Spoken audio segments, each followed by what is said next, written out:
What you are about to hear is highly classified. Pay attention and listen at all times. And most importantly, remember, Marissa Tomei is a good actress. But come on, y'all. Stop hitting on Aunt May. It's getting weird. Ladies and gentlemen, you are now entering the 400th episode of Zone 4.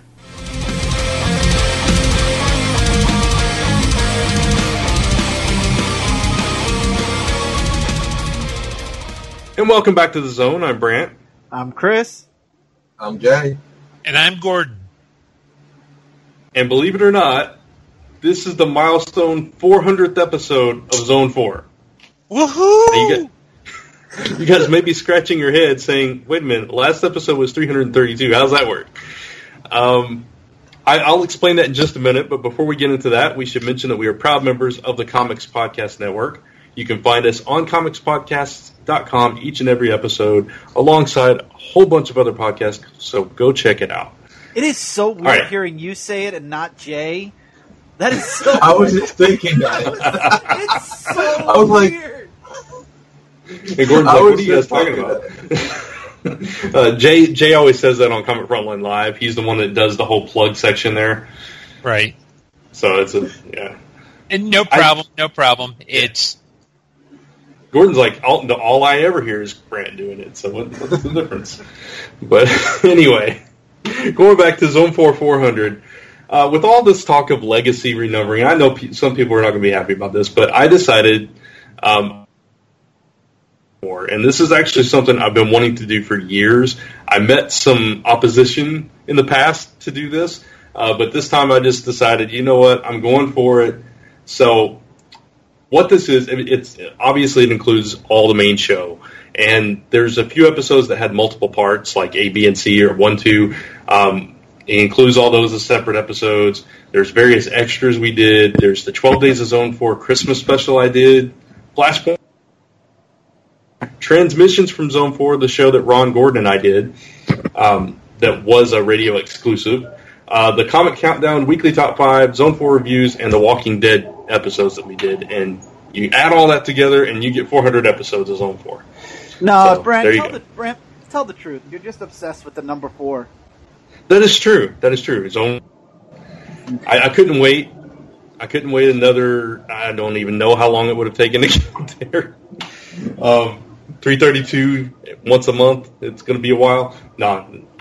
Well, you know what the advantage is that when people complain about stuff, we can say, oh, yeah, well, we mentioned it back in episode 361, and then they're actually forced to actually go back to see if we're...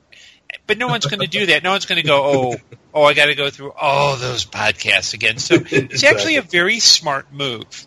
Thank you. Thank you very much. I actually have to do that next time people ask me about my renumbering. Oh. Thank you. Numbering. Yeah.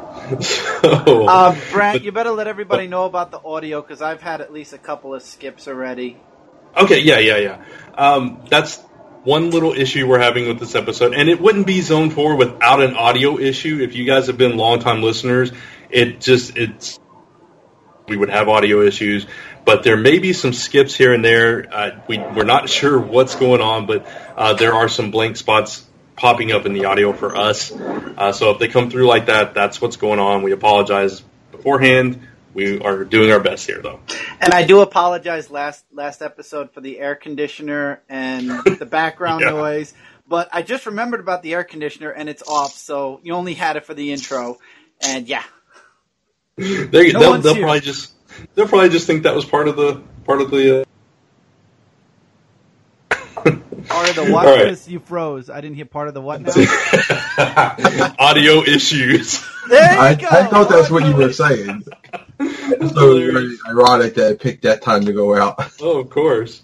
Classic Zone 4, man. I'm telling you. All right. So we are going to get into things.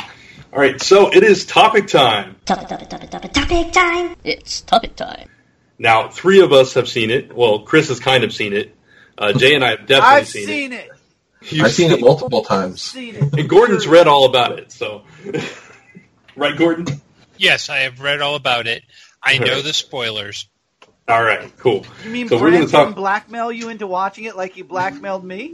Wow, I'll remember that. I'll remember that next movie.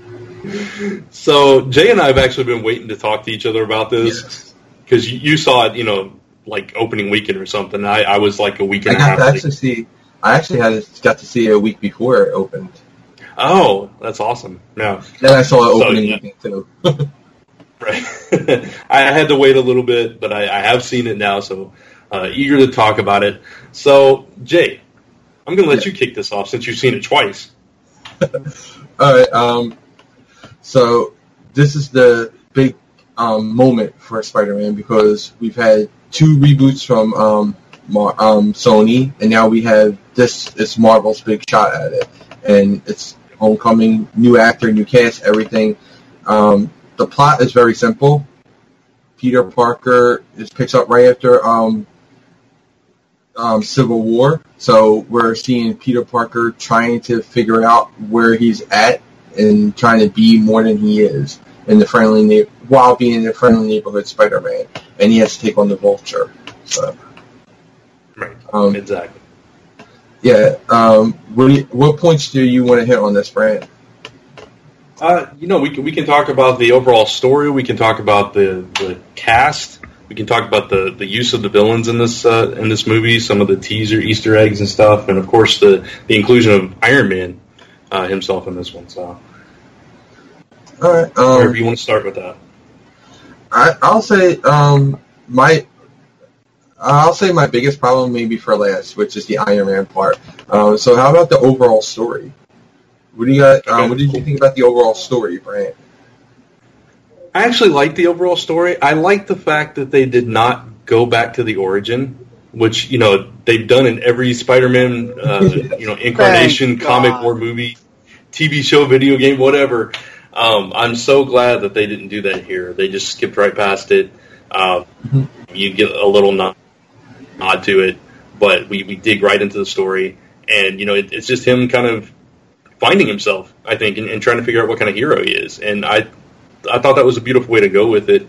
They did kind of harken back to the Green Goblin thing, where the girl he's dating, I guess it was his friend with the Tobey Maguire one, but same kind of concept that somebody close to him, their parent is the villain, finds out all this stuff. So that was a little rehashing, but it was fine. I didn't have a problem with that. I like the Vultures. Actually, I'm really surprised because I hate the Vulture, and I like the way he came into it as he didn't really see himself as a villain. He was just trying to take care of his family, kind of thing. Which I appreciated that. Yeah. I think the best villains don't see themselves as the villain. Right. But yeah, I thought it was a pretty good story for Spider-Man. I thought I'm losing my train of thought because I was typing to Chris. Thank you, Chris, for making me lose my train of thought here. They destroyed Coney Island. Oh, no, I love coming of age stories, and that's kind of what this was. It was kind of, like I said, him coming into his own, trying to decide, and through half the movie he's like, call me, Tony, call me, Happy, what's going on? I want to be part of the Avengers. And then, ultimately he turns them down, which I thought was a beautiful progression for his character and for, the Peter Parker that we know. And we got to see the Iron Spider costume for like 0.2 seconds. Yeah. Bless you. Which we will see again, I'm sure.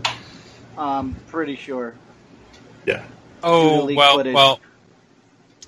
Yeah, well, I think they have. I know that in looking at stuff from San Diego, which was illegally leaked, there have been some trailers with the new Iron Spider costume in it. Yeah, that's kind of what I was alluding to. Yeah, exactly. Yeah. So I think he's going to pop up in what is it? With that costume. Yeah. So, Gordon, I know you only read about it, but what do you think of the general plot of the movie? Well, first, I like the fact that if they're using the Vulture, they didn't go with the the old bald guy in a bird costume. Yeah, exactly. Me too. I mean, if you're going to go that way, and I think using Michael Keaton is actually kind of clever, because there's been this, like, he was Batman, then he was Birdman, not the bird, not the Hanna-Barbera Birdman. Right. So I think they've the one thing that I'm not really looking forward to is the inclusion of Iron Man, because it just seems like it seems like very much just from what I've seen and read, we don't trust, but it seems to be a way to say, this is a Marvel movie, because look, Iron Man's in it, and the title is Spider-Man. Yeah.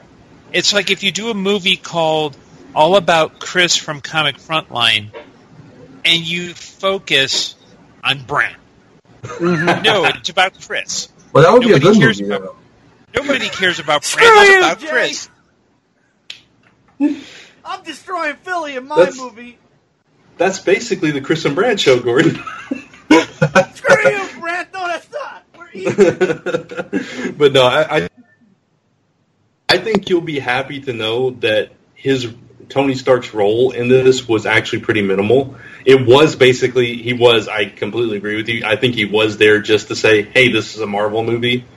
But the way they played it was he just popped up in a few scenes here and there. And it was more like to admonish Peter for, he was kind of guiding Peter to become, a more mature hero, I think. But see, I didn't like that. I feel I like thought You didn't like that. Oh. No, I didn't either.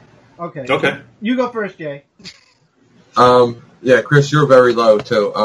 But Low? Okay, hold on. okay. Wait, you've only learning now that Chris is very loud? Oh no, Loud or low? You were low, but it's all right now. You're okay now.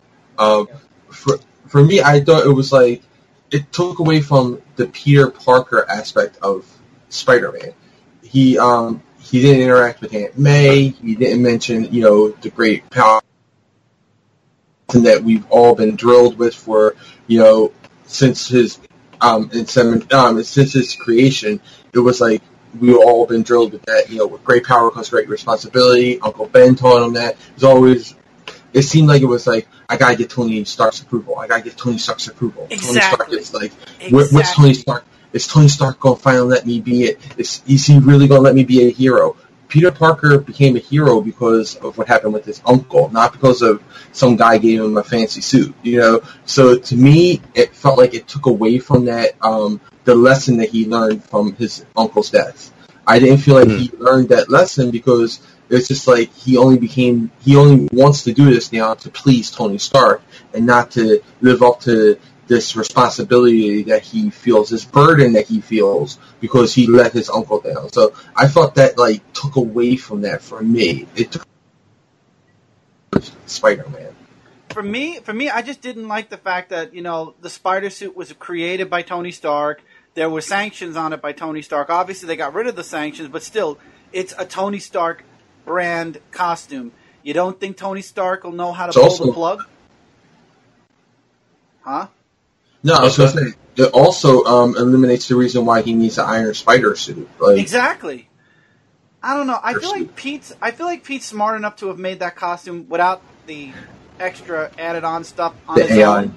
Yeah, I think he could have done a regular Spider-Man costume on his own. It was too much it's like what Jay said, but at the same time, Spider-Man is following Iron Man. Iron Man's his mentor, and it's like, no, Spider-Man never needed a mentor. He did his own thing. It was always, great power, great responsibility. I screwed up, so now, Well, Ben was his mentor. Yeah, exactly. Even though he wasn't in the book, he was still the mentor. Yeah, I mean, it's okay. But, go ahead. Go ahead, Brent. If I can counter with a couple things. Well, first, I'll agree that I think Tony Stark's involvement did kind of play down the intelligence of Peter Parker. Because we all know he's like a kid genius. He's supposed to be real smart and a science geek and all this stuff, and we didn't get to see much of that at all. But to counter that, I will say around the time of Civil War in the comics, which is they're kind of deriving this a little bit. He did take up to Tony as a mentor, and also I kind of felt like when he came into Civil War, he had already been at it for a little while. So he'd already become a hero, but now he's having the opportunity to become, in his mind, a better hero by, living up to the Avengers and everything. That's what I took away from it. But I totally get where you guys are coming from too. That's true. Also, yeah. I don't know. I can see that. I just feel like less Iron Man would have been nice. It would have been nice to have Spider-Man in his movie. I mean, they did need Tony, to take away the suit, to give Pete that extra. I love that scene where he gets buried under. That was definitely an homage to when he got buried in the comics, and then he did it, with his spider strength. That was awesome. The symbolism and it was just so perfect, that part. I loved it. It would have been better though. He saw Tony Stark saying, "If you're not good without the suit, then you don't deserve the suit." Right. I would have liked to have seen Uncle Ben. That would have been a perfect, like Jay said, Uncle Ben moment right there. Yeah. And Uncle Ben. Let it go. Or Aunt May. Like he has to get it.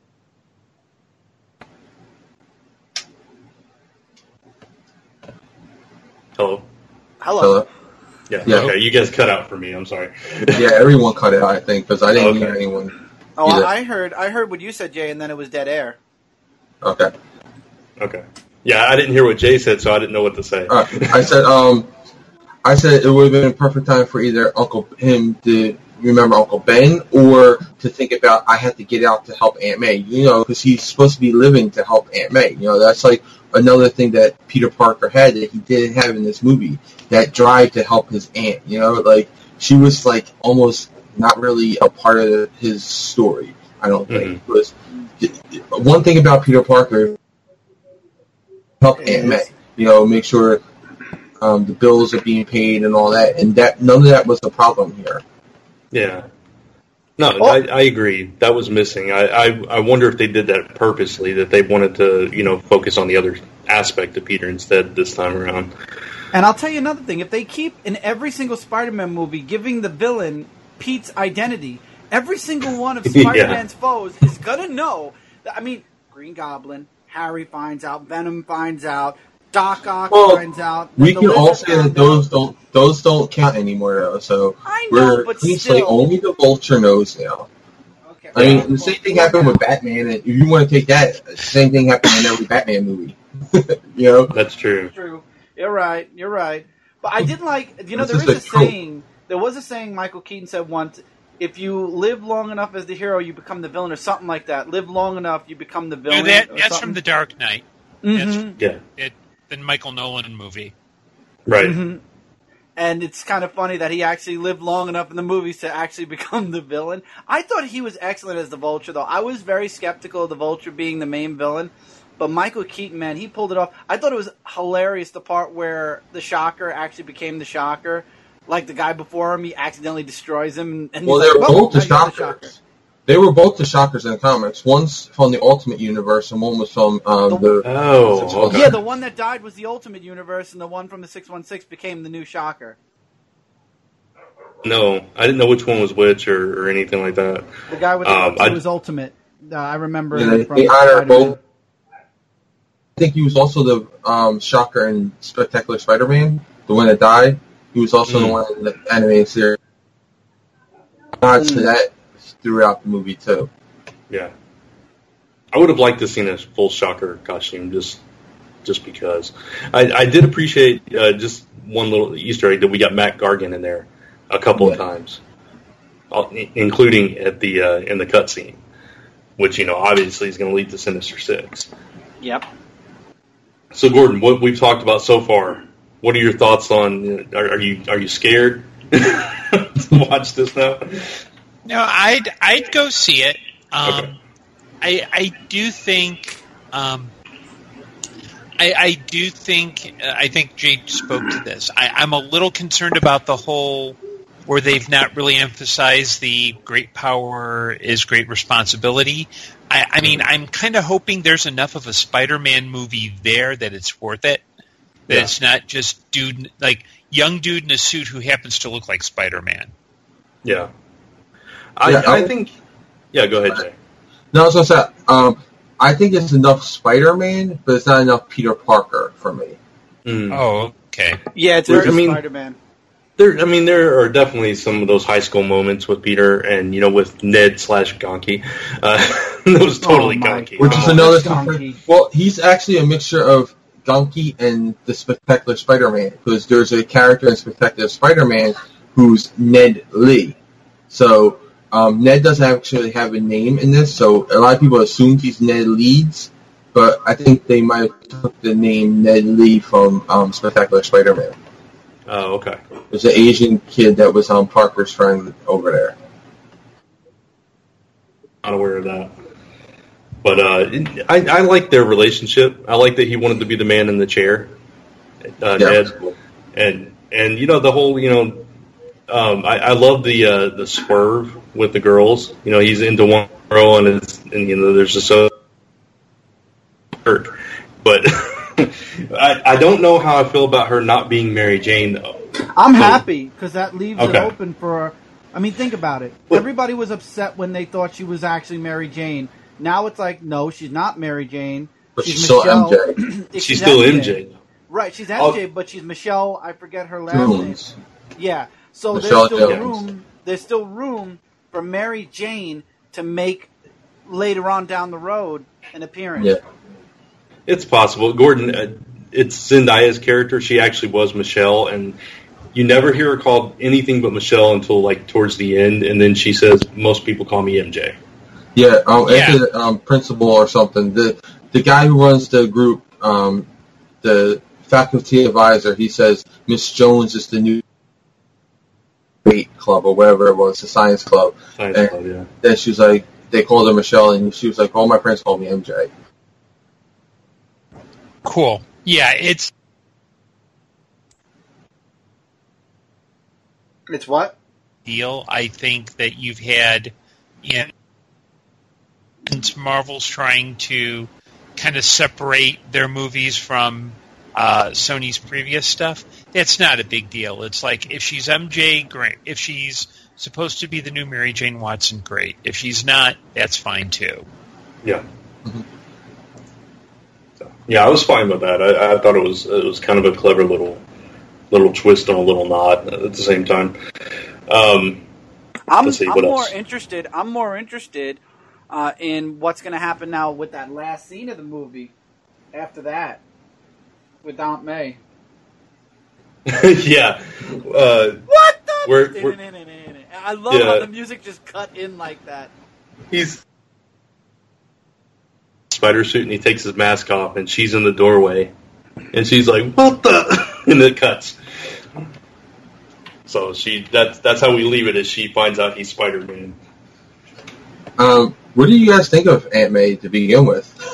Since we're talking about her. It was an interesting take on Aunt May. Obviously, I mean, the weird thing is, Marissa Tomei actually is 50 years old. So, I mean, she's, obviously that 50 is not old, but it's like, she's old enough to be his aunt, like even an older aunt. They're doing a modern Aunt May. Like, if it was nowadays, that would be more of a modern, instead of the elderly lady kind of aunt. Right, exactly. She was more, full of life, more kind of goofy in ways, and it liked it much better than the Sally Struthers take. Or not Sally Struthers, Sally Fields take. Sally Struthers. Yeah, Brand's thinking about Gilmore Girls in my head, Jake. And we I think they're holding out on Sally Struthers for the next Spider-Man movie. Oh, okay. That makes sense. The next reboot, Brand. That's the next reboot. Peter! You meathead? Oh, man. Anyway. That's where she calls Uncle Ben meathead. Yeah, exactly. Oh, man. But no, I liked her definitely better than the Sally Field. I kind of liked it. Her, because there's places you can go with her.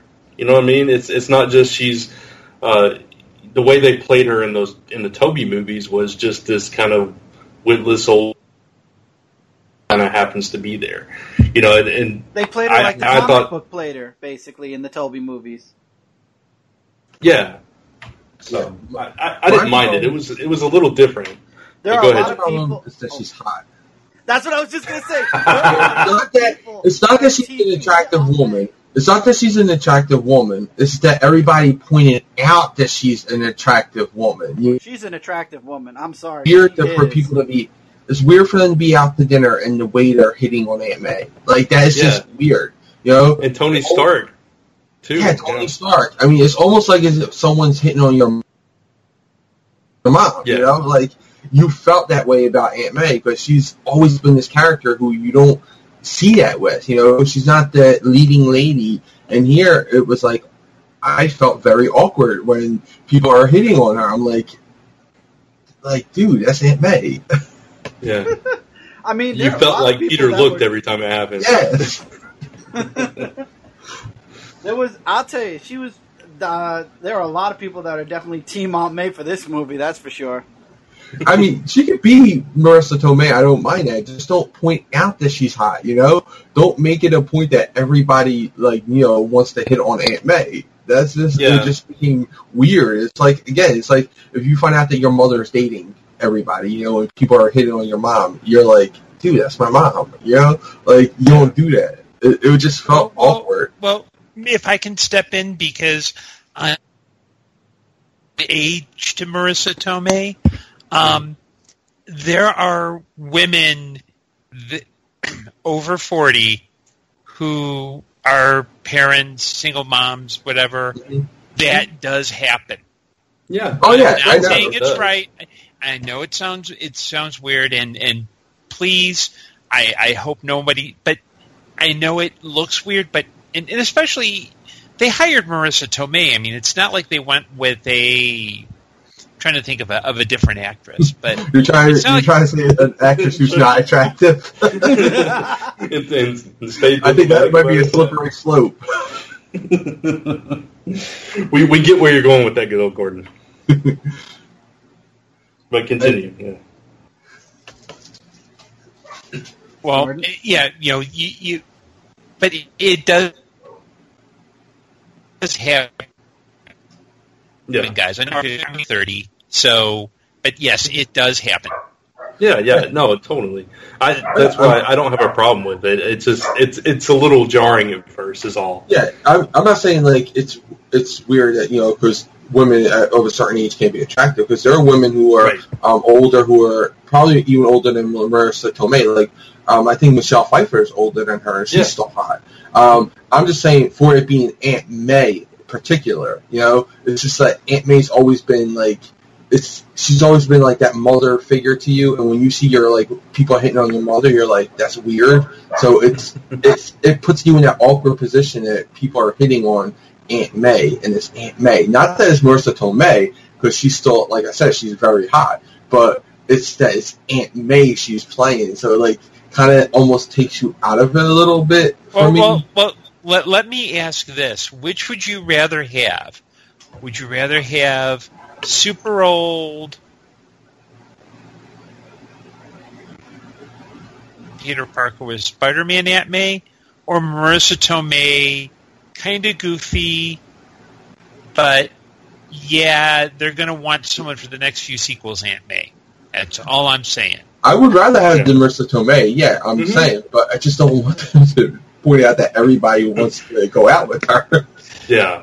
It was a little overdone just in that movie, but I don't think any of us have a problem with Marissa Tomei being Aunt May. No, no problem with her being. Let me just jump in with a total non sequitur and say, if you want to hit on me, since I'm close to Marissa Tomei's age, I am perfectly okay with it. Nice. All right, so all our viewers there, you have freedom to hit on Gordon. Yeah, I'm secure in my masculinity. There you go. All right. So what else? Let's see. We talked about the story. We talked about Aunt May. We talked about a little bit about Tony. How about the villain, Vulture? Like, more about him, because we only touched on Vulture. Yeah. This story was kind of interesting here, I thought, because, like Brant said earlier when he was talking about him, he doesn't see himself as the villain. Like, you know, he's shortchanged in the beginning by damage control, because they come in and they, like, take bread and butter, you know, because he was cleaning up after the attack on New York, and then they come in like, oh, nope, we got this, you gotta go home. And so he starts to find this tech laying around, and he starts making these things and robbing people and stuff. Almost like a Robin Hood in a way to him. I guess that's how you might have seen himself, as like a Robin Hood, balance out the scales of power.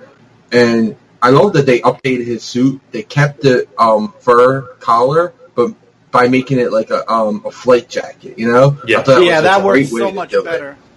You got that fur top. It looks classic, but you get that modernized. He's flying around in this contraption, so he's wearing like a fighter jacket, like a fighter pilot's jacket. So yeah. I really liked that. I thought it was a really cool thing, and I loved when they put together who each other were. I loved. Really got the scene that it was Liz's father that was, because everyone assumed it's Liz Allen. You hear Liz, everyone assumes it's Liz Allen. This is another character who we never got the last name of. We never thought about it because we always thought, Spider-Man's lure, she has to be Liz Allen. And it winds up being Vulture's daughter. And I thought that was a great move. That was a great scene when we see that. That was like one of the best scenes in there, like in the house, and you just see Peter's like face drops. It just goes like pale white, and he's just like, he doesn't know what to do, and they just think he's uncomfortable because he's scared of the father, but it's really the Vulture, and him threatening him and saying like, "I'll kill everyone you know," but then at the end, Peter saves him, despite the fact that he was going to kill everyone he knew, and despite the fact that he's putting him in jail. And he destroyed the parachute jump.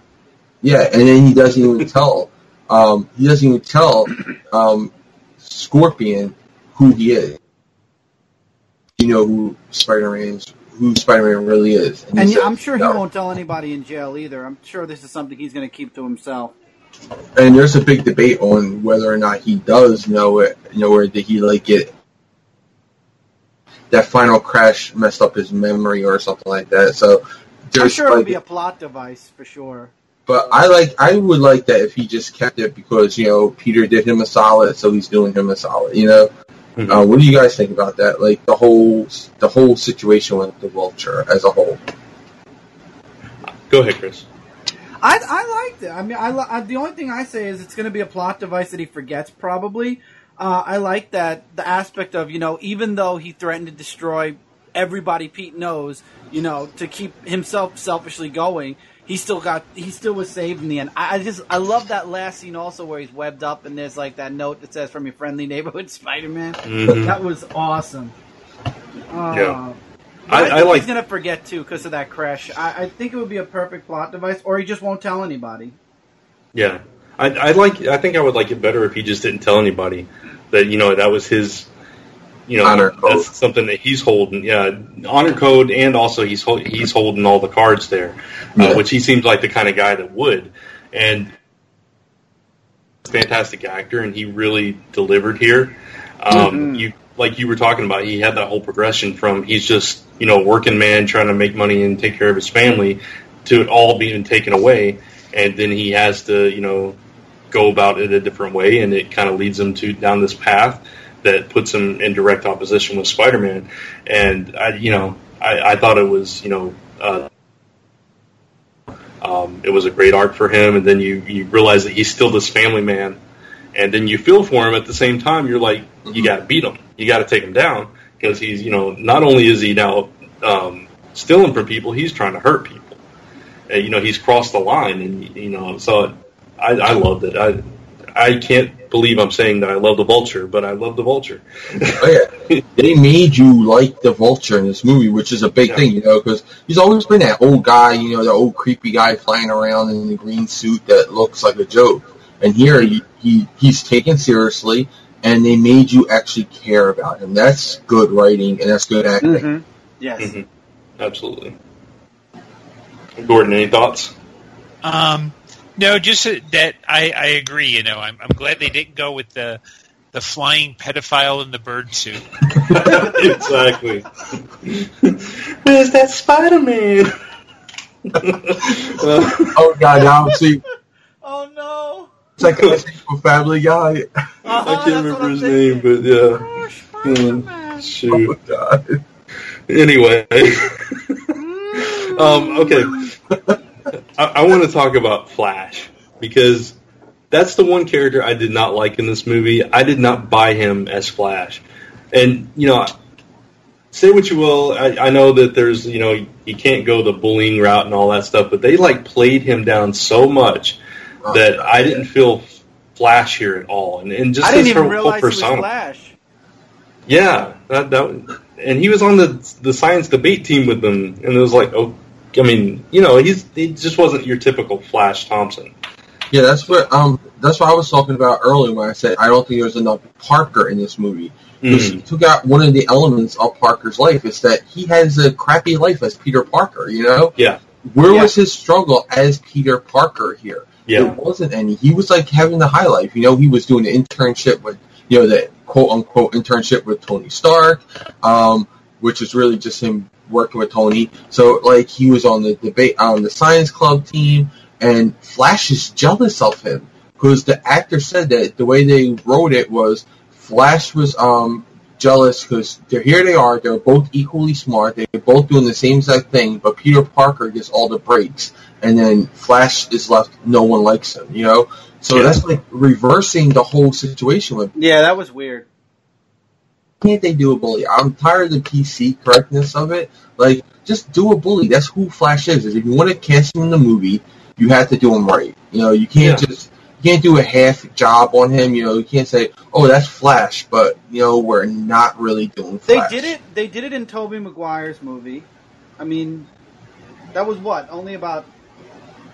Yeah, that's a while back. About 10 years ago. Yeah, it's been a while. I was thinking, damn, it has been a while. It's about a decade. Still. Since the last one, yeah. But still, I think that they could have done it. I mean, it's a movie, and then they should have just omitted Flash completely. That was dumb. Yeah, that's what I said. You're going to have Flash in it. Do it, Flash. Don't do some sugar down version of Flash. I don't care about the It's not a bad message anyway. Parker was bullied all of his high school years, and then the bully actually met. Yeah, and the bully fell in love with Spider-Man. He was his number one fan for the longest time, and then Flash grew up. Yeah, you had the growth. And learned he was wrong. You had the growth of Flash that you could play out throughout these movies, but they didn't. And the big controversy of it was that they didn't cast the white kid, because I didn't care about that. I didn't care either. I didn't care. I don't care about that. That Flash isn't an essential. He has to be this character. Flash could be any character in this story that's a bully. That's Flash's main role. He's the bully, the antagonist for Parker's protagonist, and that was lacking. And that's why I said that I felt like we didn't have enough Parker in this movie. There was enough Spider-Man, but there wasn't enough Parker for me. And Flash is one of the contributing factors of it. And if they would have just had him play up the bully, even if he was on the science team and all that, have him pick on him a little bit. He didn't. He was just kind of jealous of Peter, and that didn't fly with me. It was that's weird. It's a weird dynamic with them. I agree. How about you, Gordon? Yeah. I really don't care about Flash Thompson. It's I like the fact that there's a kid who's a bully, that's fine, but it's not it's just not something that factors into whether I go see a movie or not. Mm-hmm. Right. That's fair. Yeah, no, I understand that. It just, like Jay said, I wish if they were going to do them, they did them right, or just not have them at all. But I'm kind of like Gordon. It didn't really ruin or make the movie for me. It was ignorable. No, it's just something that you didn't need him in there. You could have named him Joe. Just have a character in there named Joe. You didn't have to name him Flash Thompson because he represents a certain side of Parker's story, and it wasn't represented. I don't think exactly. Yeah, it was just one of those little nitpicks. Yeah. So, what do you think about MJ, because, all right, if this is his, I mean, whether she's called Mary Jane or not, if this is his MJ, they went a completely different route. Whereas, classically MJ is like a model, an actress. She's, she's got that superstardom about her. And this girl was like kind of an outsider. I don't know how I feel about her. Yeah, I don't know. I didn't feel a connection, really. I really don't. Even with Liz, I didn't feel that much of a. I don't know. I didn't feel anything for like what's the word I'm looking for? Like the potential love interest roles for this movie for some reason. It just, like Jay said, they really didn't play too much on Peter's life. It was more Spider-Man. So when we got to those Peter moments, I wasn't invested with Liz. And then even with MJ, the end scene where she's like, "What are you hiding, Pete?" And, everybody's supposed to be like, "Oh, she might find out." It's like, okay. I like though that because she's like sarcastic, like she doesn't care, but she does care, but she doesn't care. Yeah, but then that's kind of roles reversed though. Wasn't Pete the one that was always in love with MJ, and then they finally got together? But this isn't MJ. This is a girl named MJ, but it's not MJ. I'm saying if they ship her as the girlfriend though. I'm saying if they actually do that. Okay, see, this is where I see her. I don't see her as Mary Jane. I see her as more the spectacular Spider-Man's Gwen Stacy. She's smart. She's a little hip. No more next. Please. I think that's the character that they're going with. More that line. Because they took a lot from the Spectacular Spider-Man animated series. Okay. By Greg Weisman. You watch that? Like, that's how Gwen was. She was the smart girl in school, and Michelle's very smart. She's very intelligent, but she's got that careless, that carefree, I don't, care what you're doing attitude. But she cares. She does care because you saw it in her eyes when Peter left that, she does care about him. So I think they're going that route, the first girlfriend route. And then if she dies, maybe when he meets Mary Jane, it'll put a whole new spin on him calling her MJ, That could be interesting. I kind of like that aloofness about her. I like that, she was she almost seemed like a background character at times, but at the same time, she's kind of always there, kind of always watching, always paying attention. You get that vibe from her. Yeah, she's a scene stealer. Yeah, exactly. So I thought that was a pretty interesting direction to go with her. Love the toast at the party thing. That's like my favorite scene with her. Yeah. She's at the party and she's just like eating the toast, and they're like, she's like, "You're at the party." It's lame. They were like, "You're at the party." She takes a bite of this toast that she made at a party, and she's like, "Am I?" Yeah, exactly. It was just funny. I was just like, that was just like such a cool moment to have in the movie. Yeah, I thought she was fun. All right, so we talked about most of the. I guess we could talk about Ned a little bit, which was really. I like Ned. He was hilarious. Yeah, that's what Ned is awesome. He's where we got the Peter Parker moments. If there were any in the movie, that's where they came. Yes. Yeah. I wish there were a little bit more of them. Yeah, I agree. He was hilarious, and he was like, he's the one like pushing Peter to talk to Liz, and he's like, the whole man in the chair thing, and he was just like always there. And when he finds out he's Spider-Man, he's like, he drops the Death Star, the Lego Death Star that he's spent like all night building. It was just like, and then you see him wearing the mask. That was hilarious too. He was a fun character. Again, he plays a little bit into what Chris was talking about with Tony Stark, and what you talked about with Tony Stark is it takes away some of the intelligence of Peter Parker because he's the one who has to break the code to take off the training wheels. Exactly. That's true. That is true. The only time we actually saw Peter being smart, I think, was in science class when he's like independently trying to develop the web fluid himself.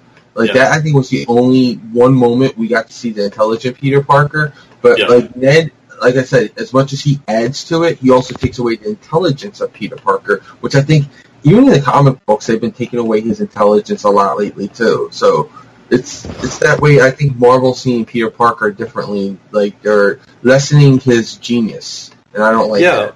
I think that started with.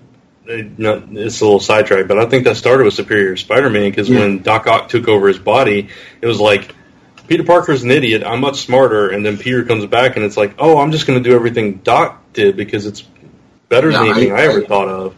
Yeah, he's like, I don't know anything that he's doing. Like, he didn't know any of the projects that he was working on. He was like, oh, this is all above my pay grade. Like, yeah. It really did hurt his character. And then they've been going with that ever since. Yeah. No, I completely agree on that regard. That just plays into we need to find better writers for Spider-Man then. Because if Doc Ock is smarter than Pete, there's something wrong there. Well, I can see him being somewhat smarter because he was Peter's teacher, so I can see him being somewhat smarter. But Peter shouldn't be like he shouldn't be slacked up. What were you going to say, Gordon? I was about to say I'm kind of with Chris. I think Dan Slott needs to go. Oh, he's one of the. He's kind of one of those. He's the. And I know Chris is really not going to like this comparison. Dan Slott is the Stephen Moffat of Spider-Man comics. Does Chris even know who Stephen Moffat is? Chris doesn't know who Stephen Moffat is. Doctor Who. Doctor Who. Okay. Still no clue. So, in other words, Gordon, you're saying it's time to go. Yes. Yeah, exactly. I thought he was going to say something about Superman or something. Yeah, I did too. I thought he was going to say the Dan Jurgens or something. I was going to watch Chris flip out. That's what I thought he was going to say because I know Chris loves Dan Jurgens. I thought he was going to say that. I was going to say, here goes the Chris rant. No, I wouldn't. Look, everybody has their opinion on Superman. I think Dan Jurgens is doing a great job, though. I mean, Action Comics is on top. Just saying. But Dan Slott, on the other hand. Oh, we don't. See, I'm ready to just tune into Frontline Live. Just tune in to Frontline Live. Tevye will tell you every single week. Oh, God. We should have Gordon on a Frontline Live and just bash on Dan Slott. I think Tevye would be on cloud 10. Tevye would be beyond. Let's make this happen. All right, hey. We're going to talk all about Spider-Man. I'm completely fine with that. Me too. Yeah, I'm cool with it. Hey, Gordon, guess where you're... You heard it here What do you first. do Tuesday nights, Gordon? Yeah, exactly. Actually, a little fun fact for everybody who didn't know, Gordon actually was on a few Dark Avenger Inc. lives. He actually showed up on, I think, 4 or 5 episodes? No, I don't think it was that many. I think it was like 2 or 3. It was 2 or 3? Okay. It was at least a couple of them. No, there was more than 2. It was more than 2, but okay. I would say maybe 3. Yeah, I remember watching them because I was watching at the time, so I remember watching those episodes. Yeah. So Gordon can appear on Frontline Live. It's the same show, just a different channel. Exactly. All right, so is there anything else we need to cover about Spider-Man Homecoming? The infomercial. Oh, yeah, Cat. Oh, that was the big little finger for staying through the whole... Oh, man. There are Well, first, let me explain it for Gordon, because I don't know if you know. There are Captain America PSAs throughout the entire movie. They play them in the school for the students in various classes and everything. Like even though he's a fugitive. It's kind of like... Yeah, even though he's... Go ahead.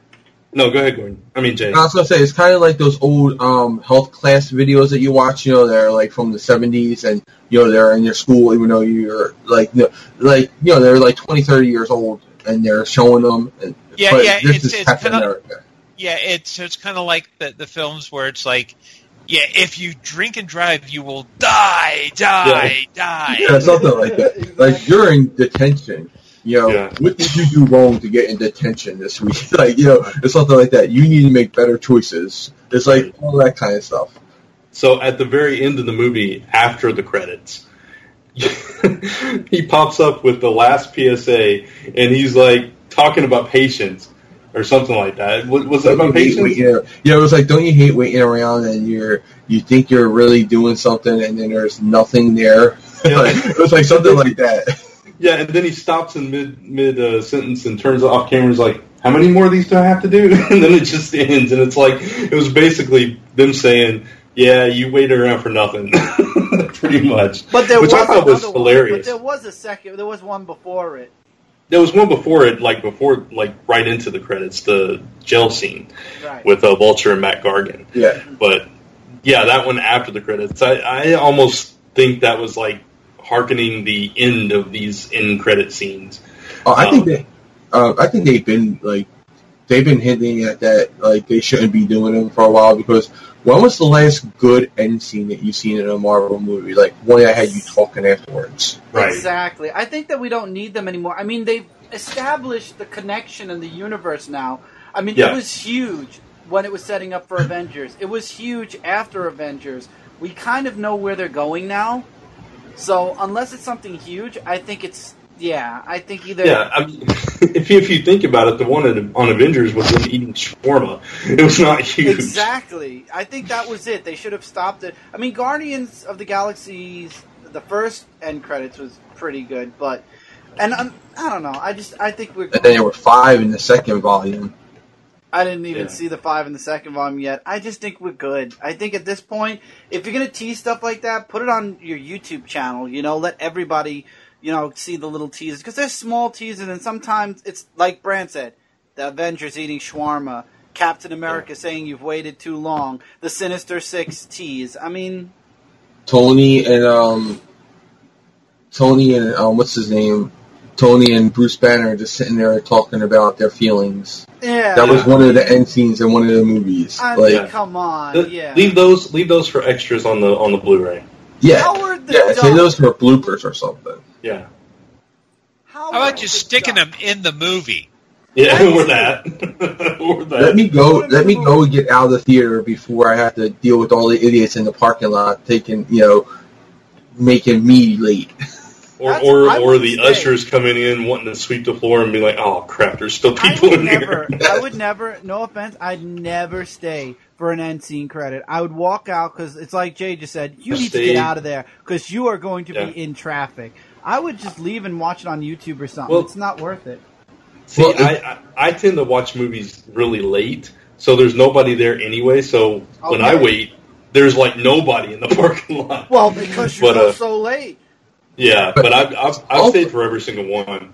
It's also, you're paying like $13, $14, $15 depending on what theater you're going into just for a ticket. You want your whole money's worth, So I'm sitting there, I'm getting every single thing that they take because I'm getting my money's worth. I don't promote theater or movie hopping, but I mean, if there's some, I'm sure where I go. There's some places where you can do it. Yeah, there's some places where you can do it for. Yeah, my movie theater, you could literally walk because they either ask you to walk out to the parking lot or walk back up to the main hallway.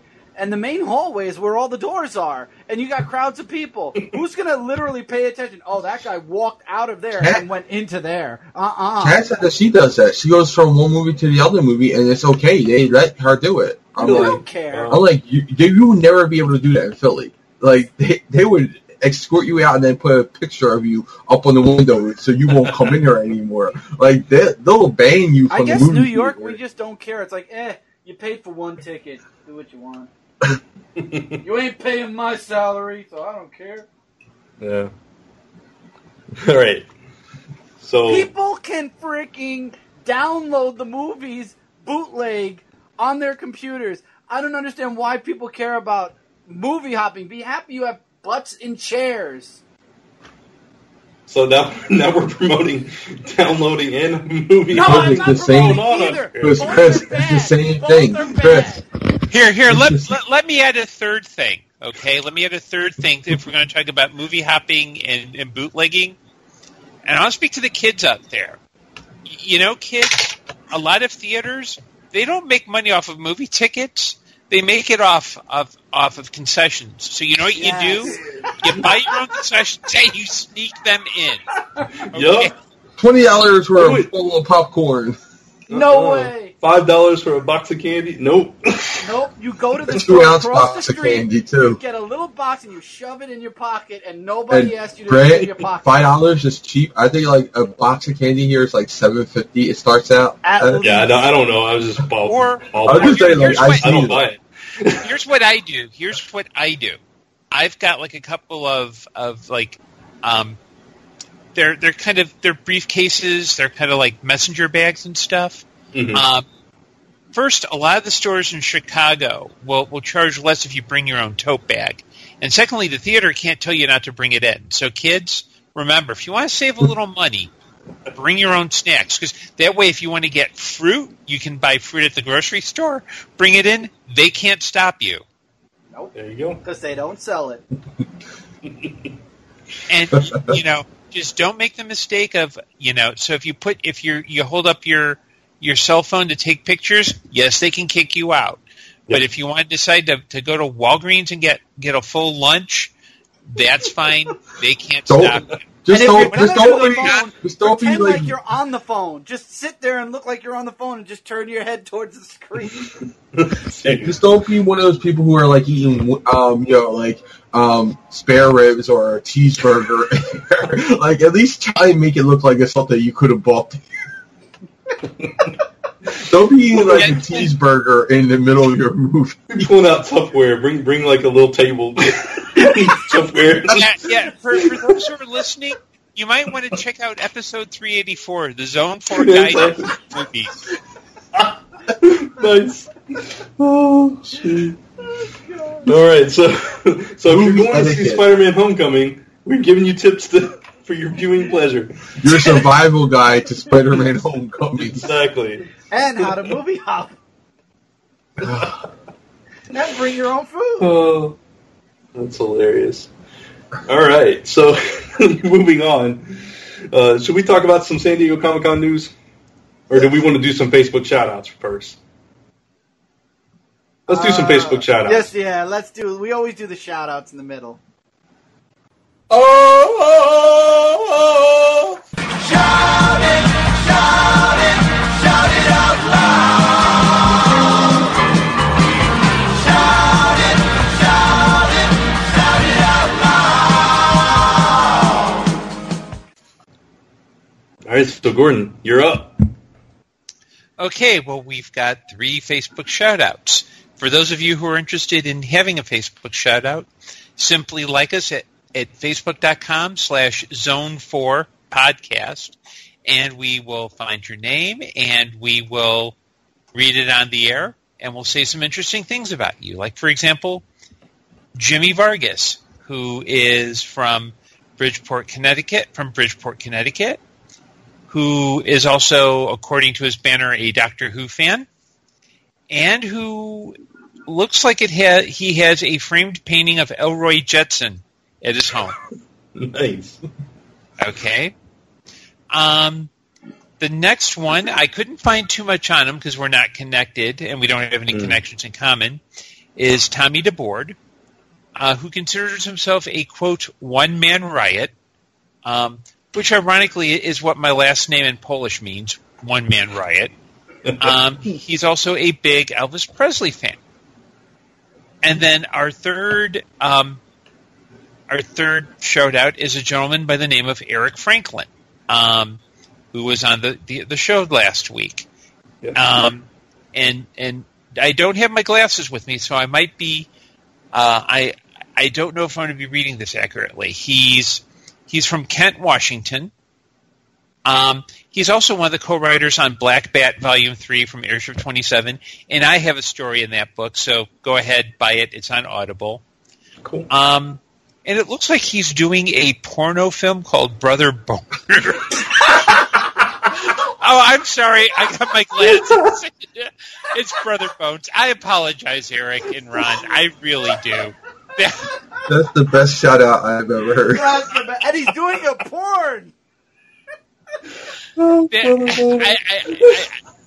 you know how long I've been waiting to use that joke?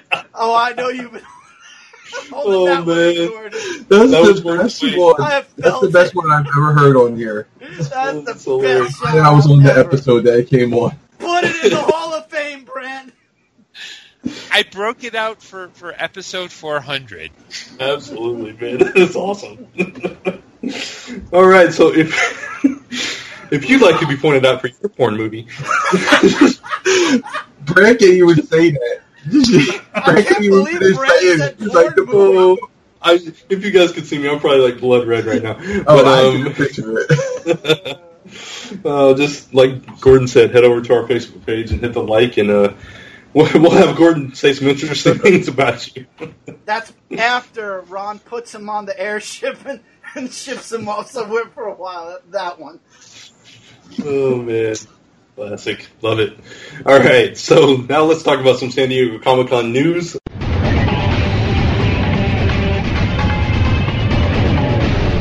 Comic book headlines. Of course, San Diego Comic-Con was last week, and you've been hearing us talk about a lot of it on Comic Frontline, but we have not had Gordon there, so we got a new perspective on some of this stuff, so I'm looking forward to this discussion. We'll start off with one of the very few comic news items that we have, which is Mark Waid and Chris Samnee are taking over Captain America as it gets its legacy numbering in, what is it, November, Jay? October, I think. October.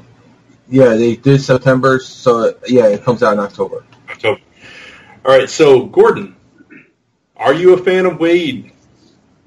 I like Mark Waid as a writer. I think he had written Captain America, I'm tempted to say, in the 90s. Yeah. So He did.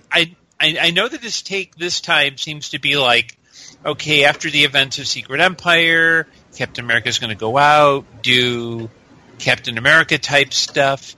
It looks interesting. I will say that I have tried to follow Secret Empire, and after issue 3, I just said, sorry, I'm out. So I can't blame you, man. I've stuck with it, but I completely understand. So much It's been padding. we do our top 5 and stuff. I'm okay with Secret Empire. I'm not saying that, it's the best miniseries ever. That's just a lot. It's a lot. And then thinking of where they're going with issue 7, which came out this past Wednesday, what happens for the next 3 issues? What is left? I didn't read 4. issue 7. I didn't read Yeah, issue I haven't 7 either. yet. So no spoilers. 4 issues, Chris. 4. Because there's the Omega, too. Right. Well, I don't count the Omega. I know it does count technically, and I did get the Omega, but I don't count that because it's like more of the event's over. It's just like a after event kind of deal. wrap-up. Yeah, it's a wrap up. So there's still technically 3 issues of the main story left before the whole wrap up. And it's like, where are you going? I didn't read issue 7, so again, I don't know how issue 7 even ended. But where are you going to go for 3 more issues? Yeah. Now, Gordon, let me ask you, I know the rest of us did. Did you happen to read Waid and Samnee's run on Daredevil? yes, I did. And that's part of why I'm looking forward to it. Because Waid does this really cool thing of he's able to find either a unique take on a character or a unique view of the character. So I'm curious about how Wade's going to handle Captain America this time, but I think anything would be better than Secret Empire at this point. Yeah, I completely agree with you. Exactly. Yeah. There you go. And that's the same reason I'm excited, and I think probably Jay and Chris as well, is because I was a big fan of that Daredevil run. So I never read Daredevil until Waid and Samnee. Yeah, I had tried it. I just could never get into it until that run. Never tried it even. Another reason why I'm excited about it is because Waid likes to write Boy Scout characters. He likes to write a character who's good just to be good. And that's who Captain America should be, what he should be. And so I'm excited to see that return back to him, where he's not just this propaganda that he became in the last year. I think that's why I'm still, following Secret Empire a little bit, because I know what's coming in the payoff. It's Generations, which really is like a small, it's like a small $5 an issue miniseries, small $5 an issue. Anyway, and long story short, it's leading us to where things will maybe start getting better for certain characters and for the Marvel Universe. So I'm pulling off the rest of the storm, basically. Gotcha. All right, any more thoughts on Waid and Samnee, or move on? I'm good. I'm good. Cool. All right, so I may be the only one that still watches this. I don't know if you do, Jay. I do. I don't know if you do, Gordon, or not either. No. But okay. I don't. We'll be really brief with this one then. I don't think Chris ever watched it. Yeah. I watched a couple of episodes when I heard Peter Pan was in it. Was severely disappointed. Oh, yeah, that's right, you Swore off the did. series. Yeah. So Once Upon a Time gets basically a reboot. Now, I have not finished last season yet, So, well, from what I understand, it was kind of like a finality to Emma, Snow White, and Charming. And so now the show is coming back, and they're basically starting it over from scratch with the kid all grown up, and now he has a kid that he doesn't know about, and there's a new curse, and it's the same exact story, in a way. And I'd rather talk more about Game of Thrones. I'm with Chris. Yeah. Let's move on. Yeah, that's what I'm saying. I think I'm done at this point. What about you, Jay? Yeah, it's only 4 of the main characters are coming back, and one of them is a recast because he's aged up. Exactly, Henry. So, okay, moving on. DC's Dark Matter line. They announced the entire line, and Jay, I'm going to let you go through these titles because the Terrifics is the only one I really know anything about. I don't know if they released any other information about these titles. Do you know? No, the only title that we actually know anything about is the Terrifics. Okay. And we know that Lemire's also doing. It's called Hawkman Found. That's the only things that we actually know about. And we do got some information on the Challengers of the Unknown. And they have a really interesting. This really has me interested in it. It's going to be like a little bit like Lost. These 4 people are going to be waking up, and they're going to have these tattoos on their arm of the hourglass, and they're going to be sent on missions. And if the hourglass runs out before they finish their mission, they're going to die. They have no idea who sends them on it. I like that. They have no idea what's going on. They don't know, anything that's going on with them. They're completely in the dark. It's kind of like they're on Lost, where they didn't know anything about the island. This is what the situation that they're in. So I love that premise. It's got a little bit of a couple other stories that we've seen over the years, like Lost, like Exiles, like the Suicide Squad. But I think the way that they're mixing it up, it's a unique formula. So I'm excited about it. Yeah, it sounds pretty interesting. I'm going to be checking a lot of this out digitally first to see if, because I feel like I've been taking a lot of chances with DC and everything's been great. I don't regret mostly everything I've gotten physical that I'm still getting physical now. But, I don't know, with Young Animals, I thought, okay, nothing, DC's throwing out a lot of stuff that I really, really like. And Doom Patrol and Cave Carson and Shade. Mother Panic was done after issue 1 for me, but I just didn't feel it. So with this new Dark Matter line that is a separate, this is how I'm still what I'm not understanding. It's in the DC universe, like Young Animals, but in a different part of the universe. So basically, it takes place in its own universe. This is still part of the DC universe. It's just they're doing this to tell different stories. It's a way for them to diversify. So it's a different perspective. It's a way for them to bring diversity because they said this is going to be their diverse line. So you're going to see new characters come in here, new ideas. Okay, this is basically the new blood of DC Comics line. Maybe in a way. Is Young Animal in continuity too? Because I know they're about to do some crossovers. They're doing a I know Doom Patrol is. Doom Patrol did cross over with Superman several times in the past. This new one, Chris. We're not talking about the past. The new one. Okay. Only Cave Carson has interacted with Superman so far. And Mother Panic was in Gotham. Yeah, so that is. They are within the main DC universe. They're just not like a big part of it, So in the Dark Matter line, Hawkman's going to be in it. Mr. Terrific's going to be in it. So they better put Hawkman in it. They've been throwing him in my face. After the whole metal stuff, they kind of have to. Lemire's doing the Hawkman Found. So he's going to be a part of the Dark. That's just a one-shot, though. There's no ongoing yet, but he could be on it. But the Terrifics is going to be an ongoing series. And we already know Mr. Terrific, Plastic Man, Phantom Girl, they're already been established as members of the DC universe. So This is a part of the DC universe. It's just a way for them, kind of like, say they would have, the New 52 would have kept the Wildstorm characters, okay. doing their own stories. but still be a part of the bigger universe. It's the same universe, but they don't. It's basically we're in the same universe, we're sharing the same universe, but we really rarely cross over. Right, we're allowed more freedom. We can do new ideas, new stories here. We don't have to worry about the bigger DC Rebirth story. Like they're not a slave to that bigger arc. Okay, I think though with Wildstorm, I think they did a good move making it its own universe again. It would have been harder to ship Wildstorm just because of all the stuff that happened in the Wildstorm universe. If you read Mr. Terrific, the first volume, and a few other books like Wildcat, certain arcs and whatnot, it really, Mr. Terrific. That can't be what you mean. Mr. Majestic. Mr. Majestic. Oh, God, I said Terrific. I'm sorry, Mr. Majestic. I was wondering where he was going with that. We're talking about Mr. Terrific. I'm sorry, Mr. Majestic. There was a lot that happened in the Wildstorm universe that would have collided way too much with the continuity of DC. It's better that it has its own universe. I just think they only messed up with that by trying to smush everything together. Instead of saying, like what they're doing with the Dark, this is our side. You can tell your stories, just don't have to, like John didn't have to be a member of Stormwatch.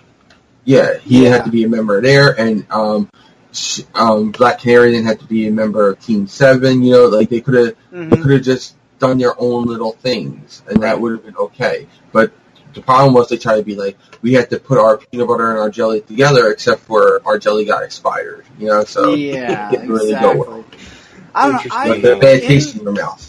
In September, though, we have the one-shots for Dark Matter, the Batman one-shots, and we also have Venomverse. I actually got from DCBS, I could not afford to get both at the same time, at least not like on the subscription, because it would have been way too much. I actually did bank on Dark Matter, and Venomverse, actually, I might do a digital first, see if it's worth the money, because the edge of the Venomverse has been hit or miss. I have no interest in Venomverse at all. Yeah, exactly. Just throwing that out there. People are like, exactly. No, but what you're saying is what a lot of people are saying, because the Venom book is not what everybody expected, and they're kind of let down. The one-shots that we've been getting so far are, like I said, hit, like the Laura one, or miss. And I don't know. I feel like I'd rather read it digitally first, and if it's good, either get the back issues or just get the trade. I feel bad that I got the one-shots now, honestly. I'd rather have just waited. I feel like Gordon has... Gordon, I would love to know what you're thinking about the Dark Matter universe. Yeah, exactly. It looks interesting. I guess I'm kind of wondering if DC is kind of trying to do what they were doing before with Vertigo, which is kind of different kinds of comics, but just under a different line. I mean, the tone of Young Animal is different than the regular line in Dark Metal. I mean, it looks interesting. There's some interesting premises in it. I also like the fact that DC, it looks like it's going to be doing a better Fantastic Four book than Marvel can do at this point, the legalities. Mm-hmm. But it looks interesting, and I'm thinking it also... I think they may be learning the lessons that Marvel needs to learn right now, like not being dependent on year after year mega crossovers, letting characters breathe, creating lines that give time and room so that you're not thinking, oh, this new character how does this new character fit in this weird crossover? And if the book fails, it's a failure of and stuck them in a super complicated plot. So I think they look very interesting, and I'd love to check out a couple of those, especially Challengers, because that's one where the premise is just, that would be really cool.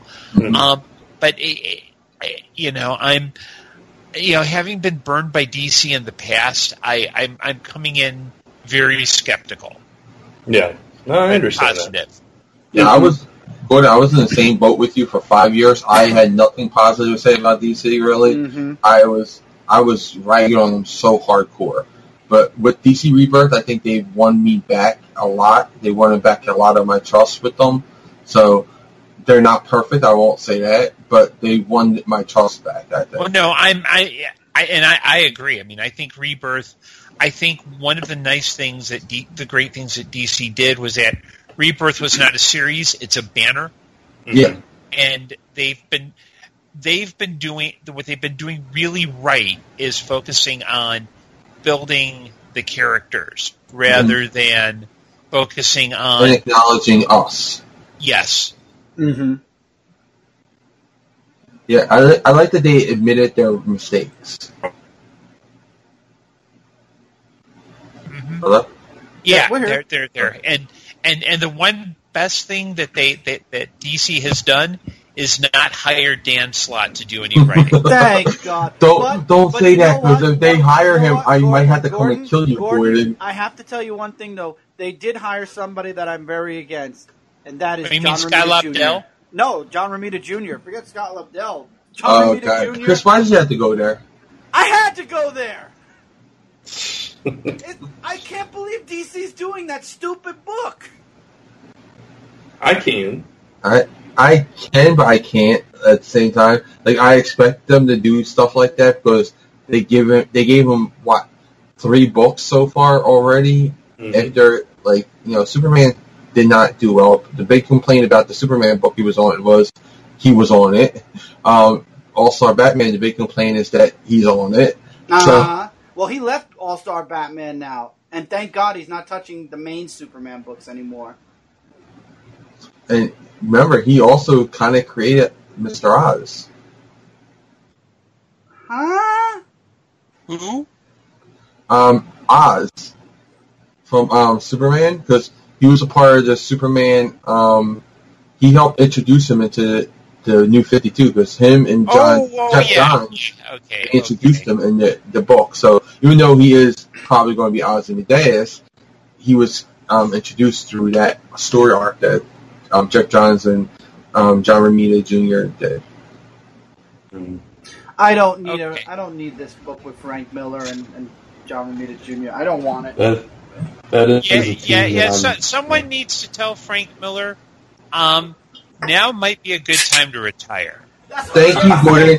Gordon, I said that's exactly what Jay said on Frontline Live. That's hilarious. Did you hear Frontline Live? I said the same thing. I was like, he just needs to retire. It was just a bad thing. I said people are going to kill me for that, saying that, because he's like one of those people that are held to that hierarchy of creators, and I was like, he just needs to retire now. Frank Miller right now, it's not a matter of jumping the shark. I mean, the image I can suggest is there are 2 trampolines on either side of a pool with a shark in it, and Frank Miller's bouncing from trampoline to trampoline. And he's not just jumping the shark, he's going back and forth. It's like somebody needs to tell him, dude, no, stop. Or somebody needs to put a bigger shark in the tank. I can't believe so many people agree with my opinion on that. Because Brand said I agree. Because Brand's opinion was I agree with Jay. Yeah, that was his opinion on it. But I can't believe people actually agree with that. Because, like I said, he's such a big name. I thought people would be more hateful to me for it. Well, I think Miller is one of a few creators like Alan Moore, John Byrne, who once they achieved a certain amount of success just said, screw it, no matter what I do, it's brilliant. And the problem is that instead of focusing on the work and doing the best work, I mean, Frank Miller's the guy who who said, hey, not only let's do 3 Dark Knight sequels, just because we can. He's a guy who he's not even. I can understand it if he felt, hey, creatively, I got to do this. But it feels like he's doing it maybe less for a paycheck and more for the ego. Yeah. By the way, Gordon, they're going to make a 4th Dark Knight. That's why you said. Talking about Chris, are you talking about The Last Crusade? Because I have read that. Huh? No, there's another one that's coming out. There's the Master Race, which just happened. Now they're doing another one. That was Yeah, three. we had Dark Knight Returns. Then we had Dark Knight Master Race. That's 3, and now there's going to be a 4th one because he just has to do the 4th one. Well, Even though they said the 3rd one was the end. Okay, well, at the library, I checked it out.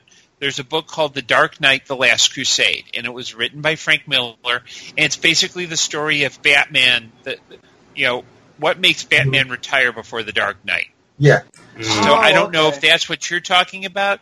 Or No, this is a new one that's coming out. There's a new one. So there's a prequel and 3 sequels. Yeah. Wow. Yeah, that was the prequel. I read that one. If I can, I'd like to do a message to Mr. Miller directly. Yes. Okay. Go for it. Okay, Frank, dude, when it comes to the Dark Knight, you have just beaten that dead horse to a bloody pulp. In fact, you have turned that horse into soup. Stop it. Now. Stop it.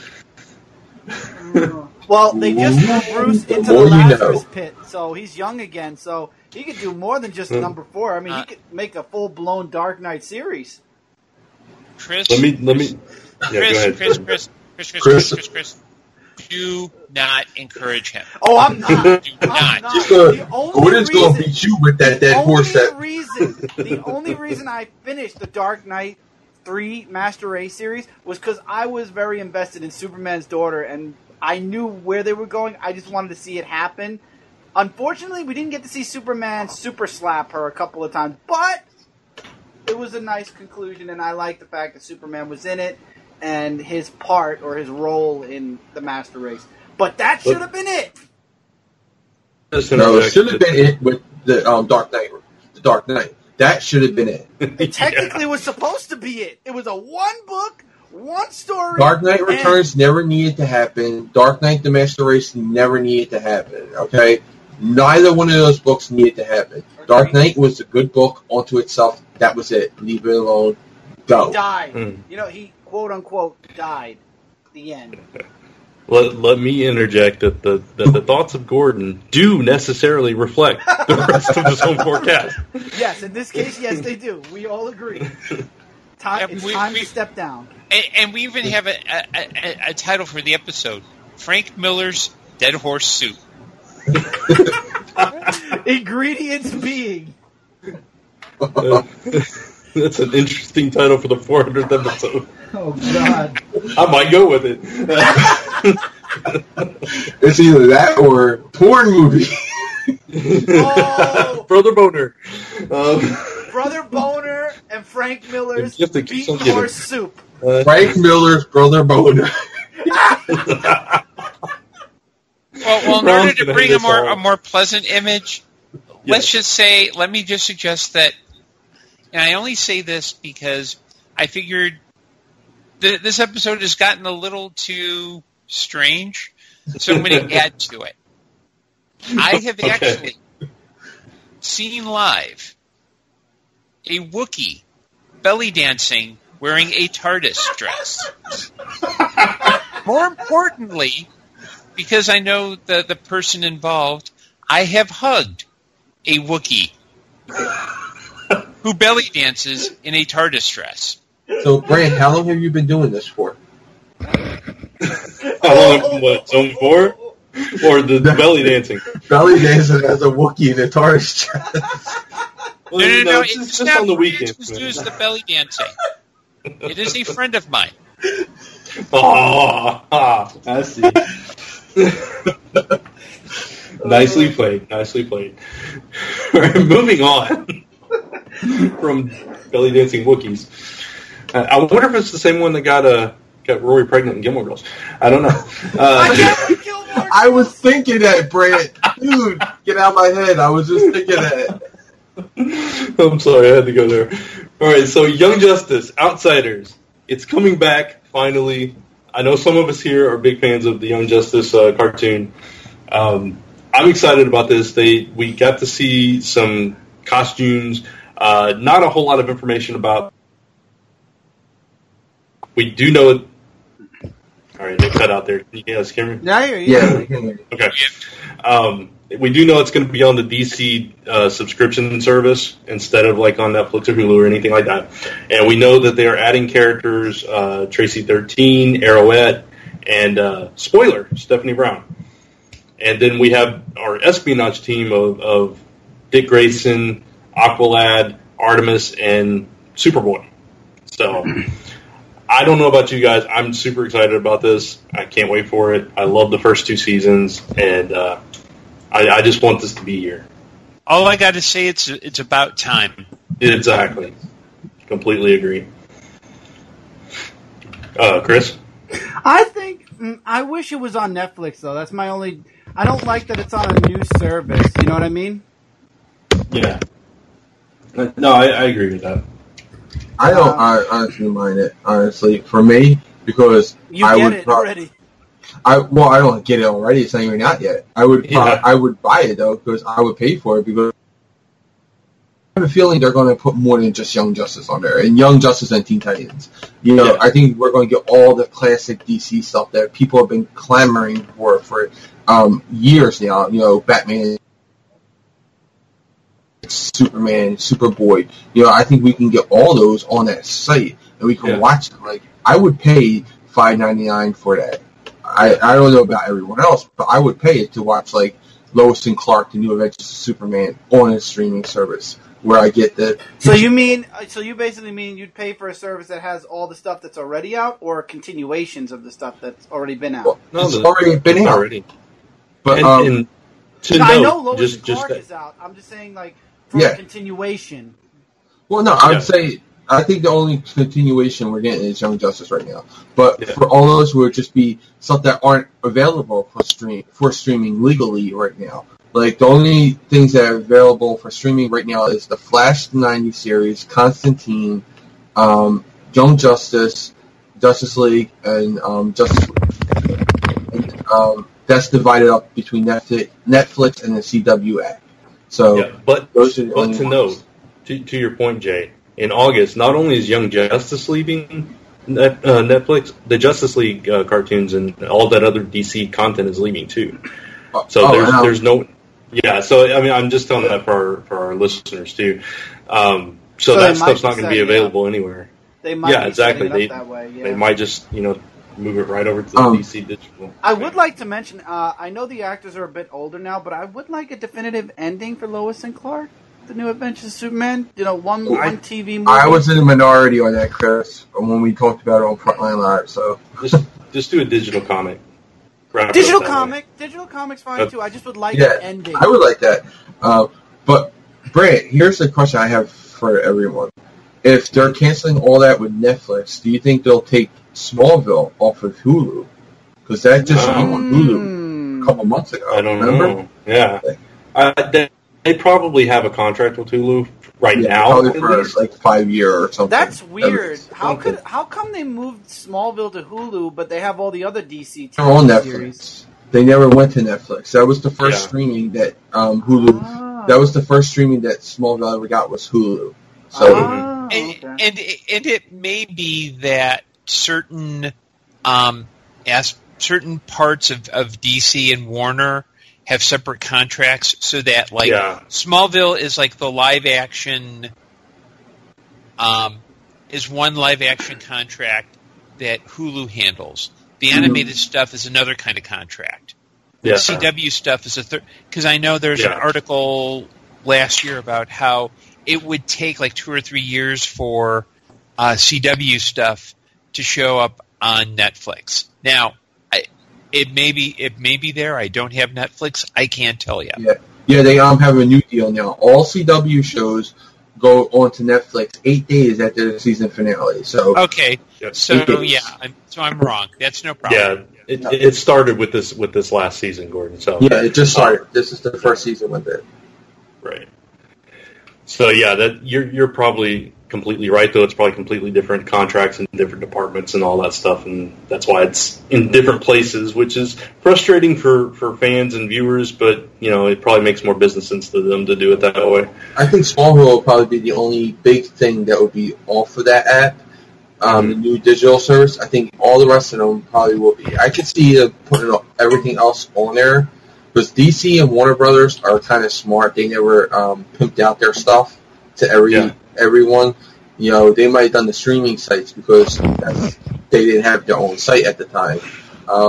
But I think everything else will be on this streaming site, and I think that's something that DC fans really would love to pay to see. You know, because how many times have people asked for so many shows to be, especially like Batman the animated series? People have been begging for that to be on Netflix or something, and I'm sure that's going to be on there. I would bet money on that. Yeah, well, you'll be betting $5 a month. There you go. And I'll be enjoying it. I'll get my young justice. Yeah, exactly. Speaking of the CW shows, San Diego showed trailers for the new seasons of all 5, including the new Black Lightning show, which I know Chris doesn't give a care about. Not even in the least, no. Gordon, before we go through these, which of these shows are you still watching? Are you watching them all, or are you picking and choosing? Hello? Hi. Yeah. Can you hear me? Can you hear us? Gordon? Hello? Can you hear me now? Hi, Gordon. Typing. Hello? Hello. Hello? Hi. Hi. This is the high portion of Zone 4. Is Gordon the only one that can't hear us? Everybody else can hear each other? I can hear everyone else. Okay. And we can hear Gordon, but Gordon apparently can't hear us. So he heard CWTV and he was like, nope. Yeah. And now, there he went. I'll call him back. Okay, cool. Call failed. It must be his internet. He just said he's having problems. So. Yeah, so I will tell him to let us know when you're back. And so we'll go on. I know Jay and I watch them all. Chris, I know you're behind on Flash and Legends. Flash, Legends, Supergirl, I'm a season behind, yeah. All right, did you watch any of the trailers yet, or no? No. Because I still have to watch Supergirl. I still have to watch Legends. I could care less about Green Arrow and Flash. I watched the first couple episodes. I still have to finish this season of Flash also. Gotcha. Okay. And I'm caught up on everything except for Supergirl. I'm the season behind guy. Yeah, no, I get it. That's fine. You're not the TV guy. That's true. And when I am the TV guy, I'm behind. So you're the guy behind the TV. Exactly. Okay. All right. Okay, can you hear me now? Yes. Yeah, we can hear you. Can you hear us? Yes, it was really weird because you were all blanking out for a bit. Like I couldn't hear you for stretches. So Brant, would you like to ask me your question again? Oh yeah, absolutely. I was just asking which DC CW shows are you still watching? Well, I'm still watching Flash. I got into Supergirl, so I'm enjoying that. I'm definitely dropped out of it. Just got kind of too goofy, crazy, and then I'm probably one of the tomorrow. So those are the CW shows that I'm watching. Okay, fair enough. Any of these trailers? I love the little dig at the end of Legends of Tomorrow when Martin Stein says, whoever built the Titanic should be shot. Which is ironic because he was actually in that movie. Yeah. He built it, didn't he? In the movie? I think so. Yeah, I think he was. Yeah, I think he was the builder. And you know what'd be even funnier? And I only know this because I saw the film when I was in Catholic school. If they had Martin Stein walking around with a big gray, like bushy hairdo and a Superman shirt with suspenders, because he was the lead. He played Jesus in the 1972.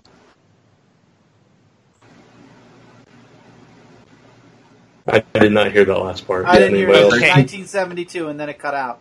Okay, Yeah, 1972 theatrical version of Godspell. Oh, okay. Which is a movie about, for those who don't know, it's basically what if hippies put on the Bible. There you go. Oh, I think that would dear God. And you saw this while in Catholic school. That's Hey, You know what's- hippies are people too. You know what's funny about it? There's a double connection Titanic this season on Legends of Tomorrow because Billy Zane's going to be on an episode. Oh, yeah, that's true. It's going to be hilarious if they interact. It'll be really funny. I hope he's on the Titanic episode. He's supposed to be playing Bartram from the circus. Oh, okay. Gotcha. Yeah, I can imagine the dialogue between the two of them. Didn't I meet you on a boat? Yeah. You look familiar. Yeah. I just wanted the necklace. I don't know. Anyway, okay, Flash. We kind of talked about this on Frontline Live, so I don't want to spend a lot of time on us. I'd rather hear Gordon's thoughts, but obviously all our listeners don't watch Frontline Live, so Flash. I didn't like the way it ended this season, and where it's going. I do think it's interesting though that it's Team Flash without Flash, and I think Jay and I are of differing opinions when Barry's going to show back up, and I'm really hoping that it's not Barry that they saw in the I think trailer. me and you are the same opinion on that. We had the same opinion. Kat disagrees with us. Oh, it's Kat. Okay. You're Yeah, right. me and you both said we think it's going to be a Barry from another Earth or something. Right. I think it's going to be too easy if it's Barry just back, pardon the pun, but in a flash. But I do think it's interesting that you're going to see the rest of the team kind of step up and take more of a lead role, especially with Iris, and because we've seen her progressively get better and more used throughout the series. Know about you guys?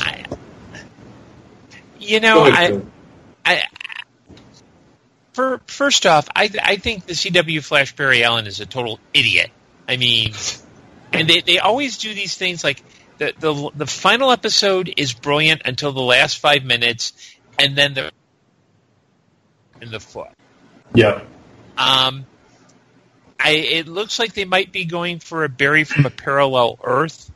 I could see if they did something like they did last year, where it's one episode of parallel Earth Barry, and then the next episode is, okay, the parallel Earth Barry goes into the Speed Force, and then the quote-unquote real Barry Allen comes back.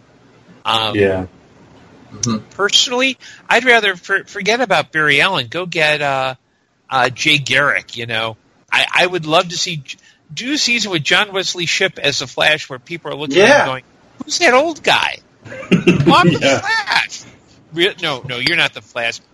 Yeah, you see, I got your gun faster than you could blink. I'm the Flash. Deal with it. That would be cool. You know what I just thought? What if they take Barry from another Earth and they trap him in the Speed Force to free Barry? That's what I'm thinking. Yeah. I think Barry, that's definitely plausible. Yeah, because they said someone has to pay the price. Someone has to be trapped inside the Speed Force because there's a vacancy there. So what if they do that? They could always interesting. They could always stick one of the Reverse Flashes in there. Or Max Mercury.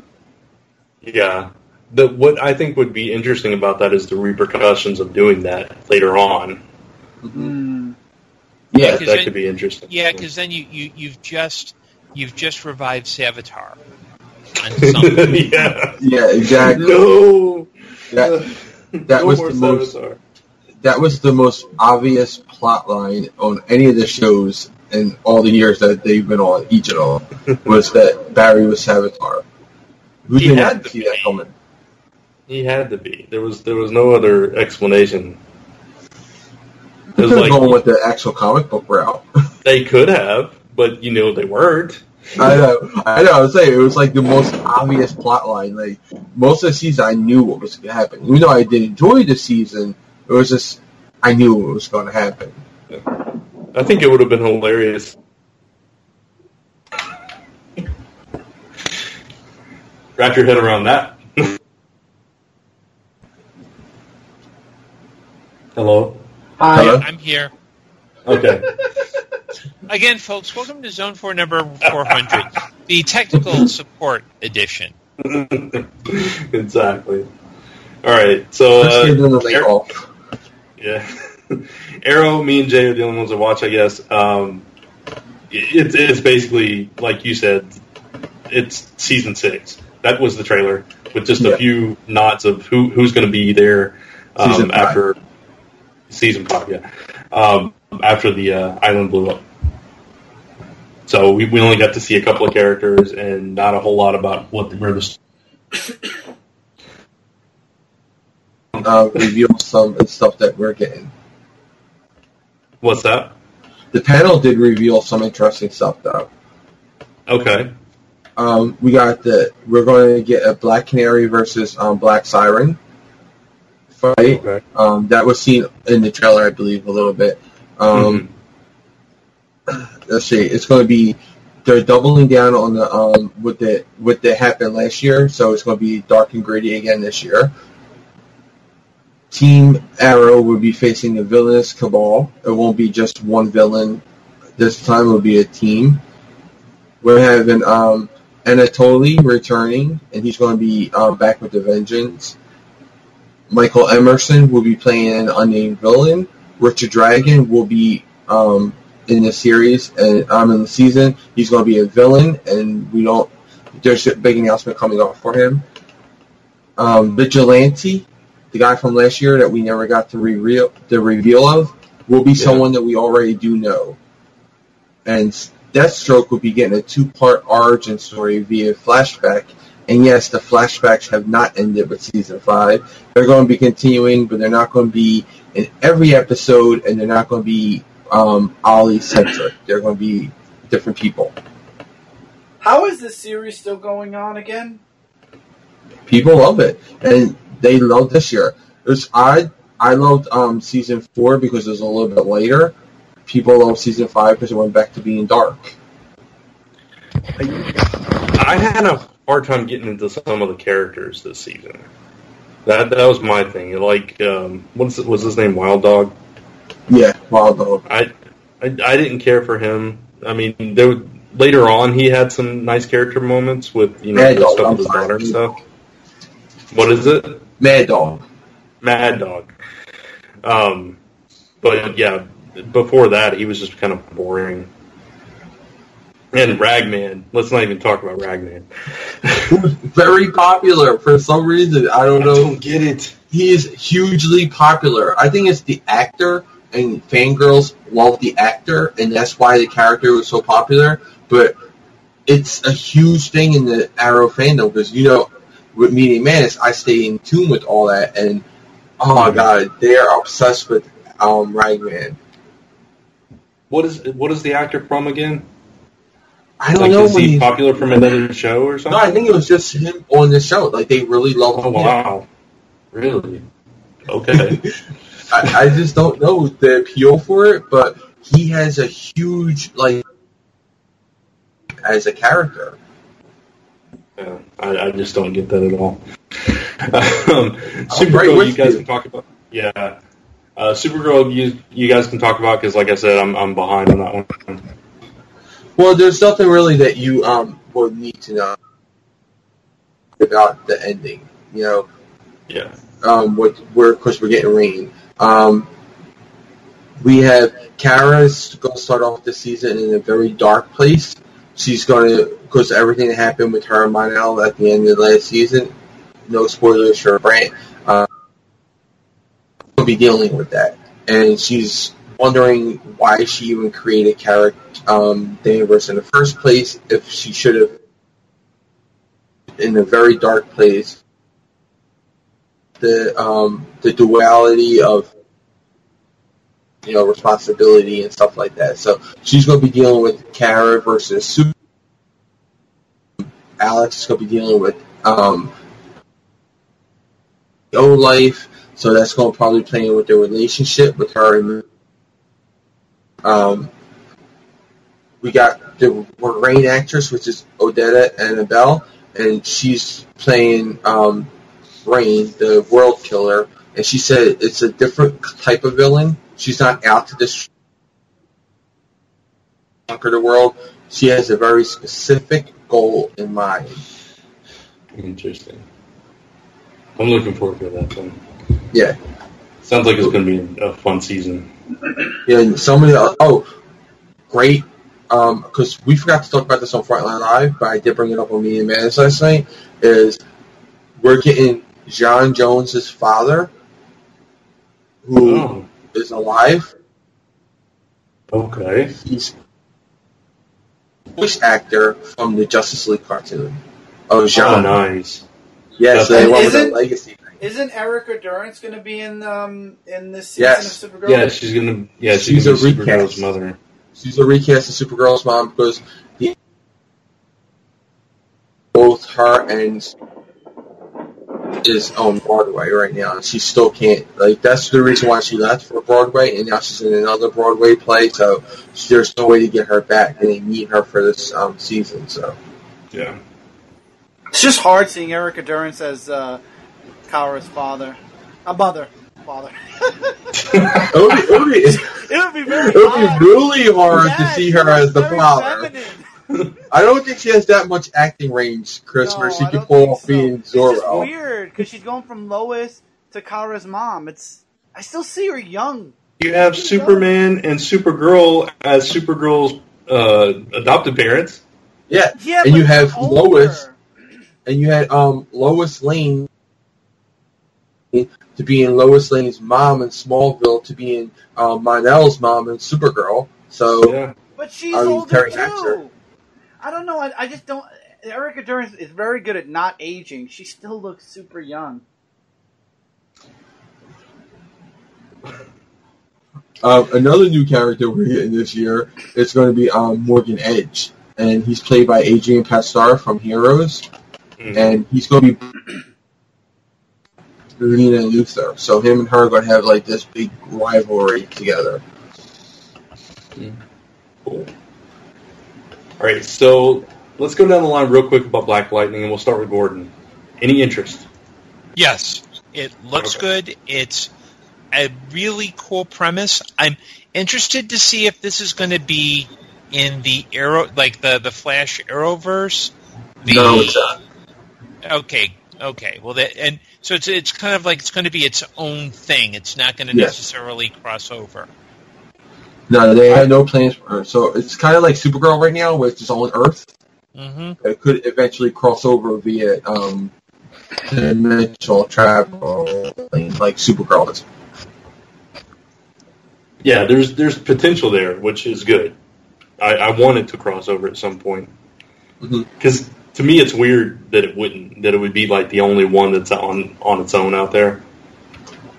Oh yeah, I definitely think they will. I still think they want to do it this year because they already got a 4-part crossover, and they don't want to do a 5. The writers are having. Last year they did a 3-episode crossover, but with 4 shows in it. Yeah. This This year they're doing 4 shows with 4 episodes. So it's going to be all 4 shows are going to be crossing over into this. They're each going to have a part of it.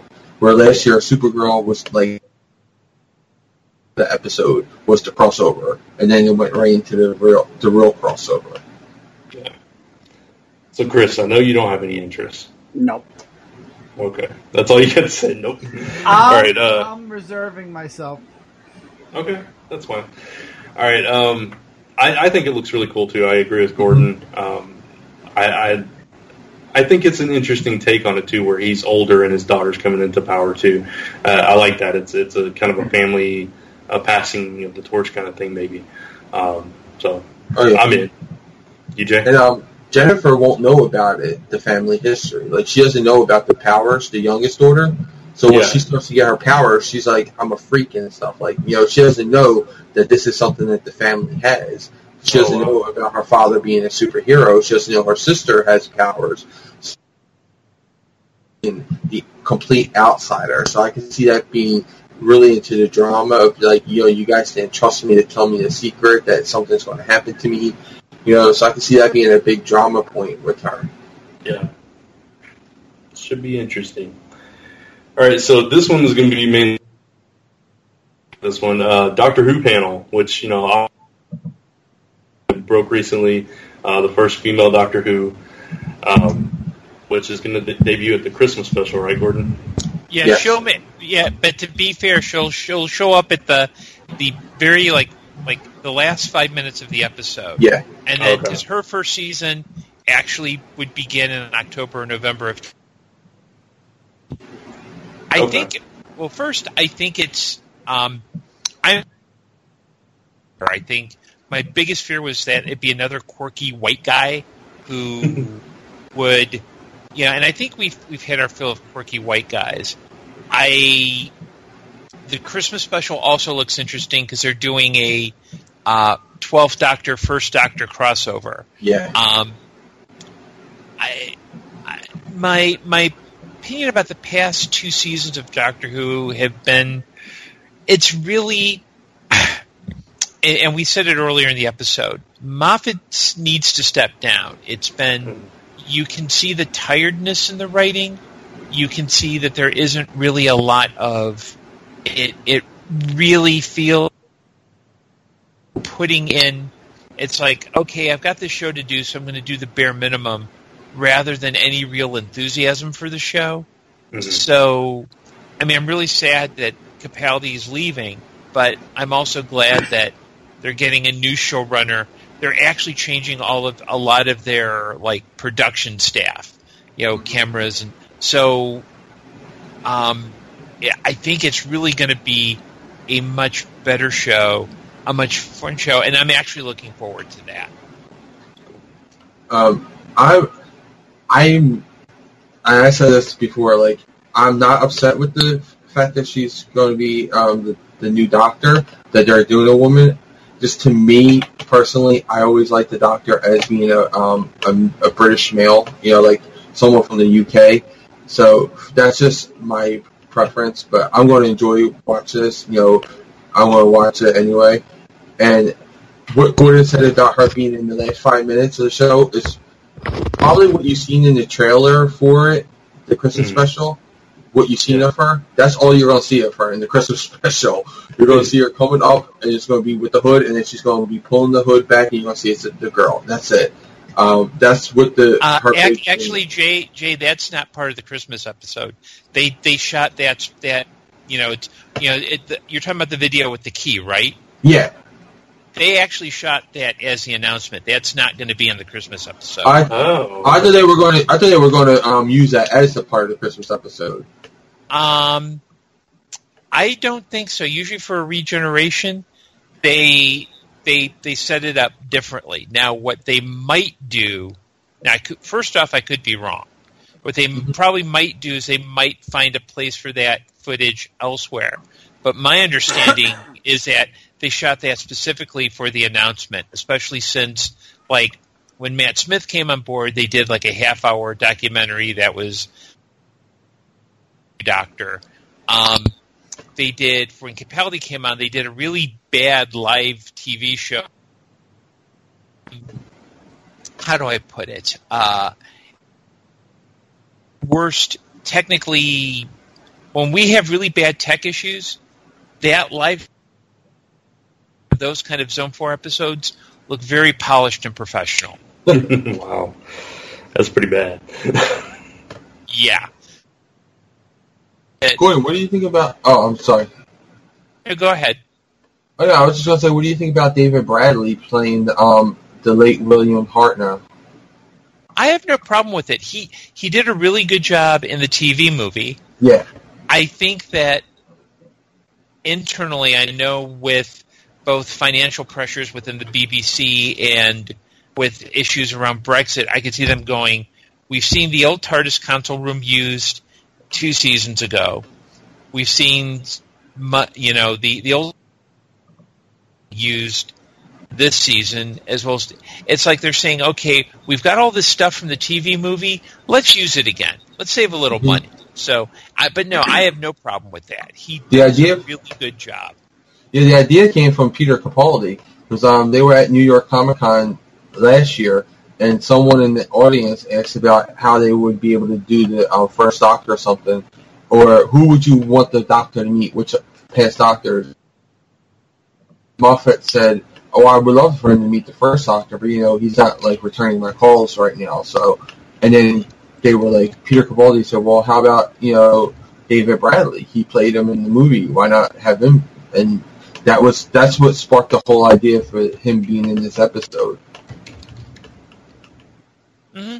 Yeah, and that's actually pretty cool because there's not a lot of Hartnell episodes out there, and most people rolled black and white tapes just to stoke their curiosity. So I think it's a great idea, and I think too often there isn't that. A lot of the references that Who's done have been very superficial. If Capaldi's going to go out, let him go out on a story that seems to reflect the kind of what was going on in the original 10th Planet, which is change, no, you do whatever, I'm going to... That will be really... I think this is the first time I've really wanted to watch a Christmas episode. This looks really great. I like the fact that they're arguing with each other. Yeah, and that's... For generations. Yeah, I mean, and doctors arguing with each other it's a common theme in multi-Doctor episodes. It'll be really interesting because you're dealing with a younger Doctor, and it's not the one you would think. I have one question for you, though, Gordon, about this. Because something was revealed at the panel. What do you think of the fact that his name is officially Doctor Who? That's just Moffat trolling the fans. Well, you said it was officially announced in one of the episodes. He said the name of he said the season and the episode number. It was like, because he said, my name is Doctor Who. So it was like established, like, I think he said like season 6 or something like that. So it was established previously. But what do you think about actually being the name? Are you talking season 6 of the original? He didn't say which one. He didn't say which one. So I'm not sure.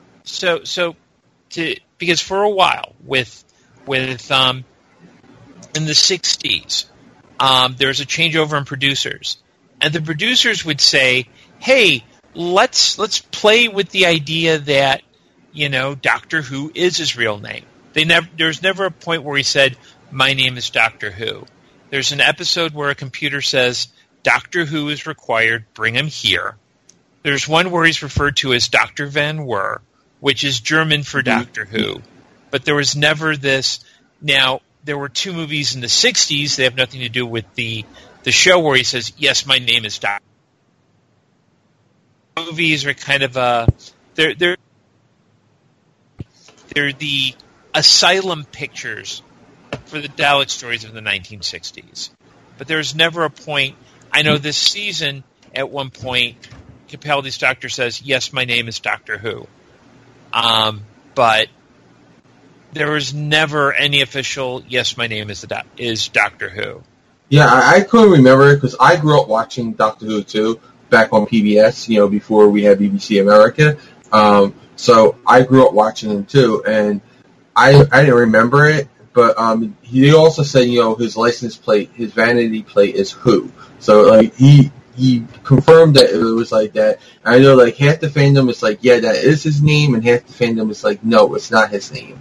So I know his name has always been like this big secret, like, because he said his real name, but it never said his real name. Like he's told people his real name, but he's never actually said it. I know that was the thing, because he was like, he told one person, I forget what it was. I think it was in the new set of Doctor Who series. It was either the 9th Doctor or the 10th, where he whispered the name to someone, and then they were like, "Oh, like." I remember that happened in one of this seasons. Yeah, it was. He whispered it to River Song. Yeah, and it actually turns out his real name is Dan Slott. And he's just gonna keep regenerating to write more Spider-Man.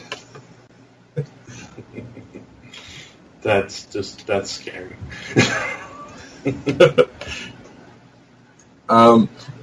Is there anything else you wanted to say about the No, I'm actually excited to be a Doctor Who fan again. And since I'm excited to be a Doctor Who fan, that means 2018 will be plenty of opportunities for me to get under Chris's skin. Hey, I watch Doctor Who too. How does it get under my skin? I have nothing against Doctor Who, actually. You just don't watch TV. Exactly, so it doesn't bother me. He has a thing against all TV characters, but it's not just a Who. It's not even against. I just don't watch TV that often. Chris is weird. Very. And if Brent is just finding this out now, Brent, I really think we haven't met truly yet. And Brent, thankful for that. Jay, I live very close to where you are, though. Yeah, but you don't like to leave in New York, so I'm safe. Oh, no, you don't understand. My older brother lives in Pennsylvania. Like it's 2 hours away from me. It's not that hard to take that extra 2-hour trip. All right, well, while you two figure out your meetup times, we'll move on. Yes. Star Trek Discovery, which I know, Jay, you're a huge Star Trek fan. Gordon, you're a Star Trek fan too, right? Right. So I'm probably the least of us that I like Star Trek. Trek personally. I know there was one that you really liked, Chris, right? Next Generation. Next Generation, and I like Voyager. Yeah. I mean, I've watched here and there, and I am going to watch this, but Jay, I know you're super excited for this one. What's up? Yeah, Lisa is making me. Yeah, he made a point to say that on Frontline Live because Lisa's making me. He's so defeated too. But yeah, I'm excited for this because the trailer looks amazing. It looks like this should be in the movie theaters. The trailer. It doesn't look like it's going to be for a TV show at all. This trailer is amazing. Now the Klingons, not so amazing. I got issues with them. What do you think about those, Gordon? Because I know you know the Klingons. Well, I love the Star Trek trailer. I know that I think what they're trying to do is it's not a. I would claim that it's not a reboot in terms of premise. It's a reboot in terms of how you approach Trek. I think the trailer kind of says, if Gene Roddenberry were creating Star Trek in 2017, this is what it might look like. As far as the Klingons, I know one of the things they're planning to do is have them speak in Klingon with English subtitles, which makes a lot of sense. I think some of the designs for the Klingons are a little too gothic. They're a little, they feel a little too horror movie-ish rather than the Klingons being just generic sci-fi. Like you can put them in anything and it would be like, oh, okay, that fits with that show. Yeah, you kind of want them to be powerful and warriors, and I know that there are a lot of whiny-ass man babies who are complaining because it's like, but it doesn't fit the design of the 60s show. It's like, dude, we've had 50 years to improve TV production, okay? Oh, yeah. So they don't have little clipboards with pens. Get over it. I agree. I'm with you on that. Technology is so far advanced from there. Yeah. And the proof will be whether they can, whether they sustain it over the long haul. I mean, this is one where the only bummer thing that I hate is that CBS is putting this behind a paywall. Yeah. Because I could see them doing a deal with Netflix or Hulu or some other, if they're going to do it. It just doesn't seem like the right thing to do. And not that I would ever endorse BitTorrenting, you understand. Zone 4 has no opinion on piracy, despite what you may have heard earlier. But,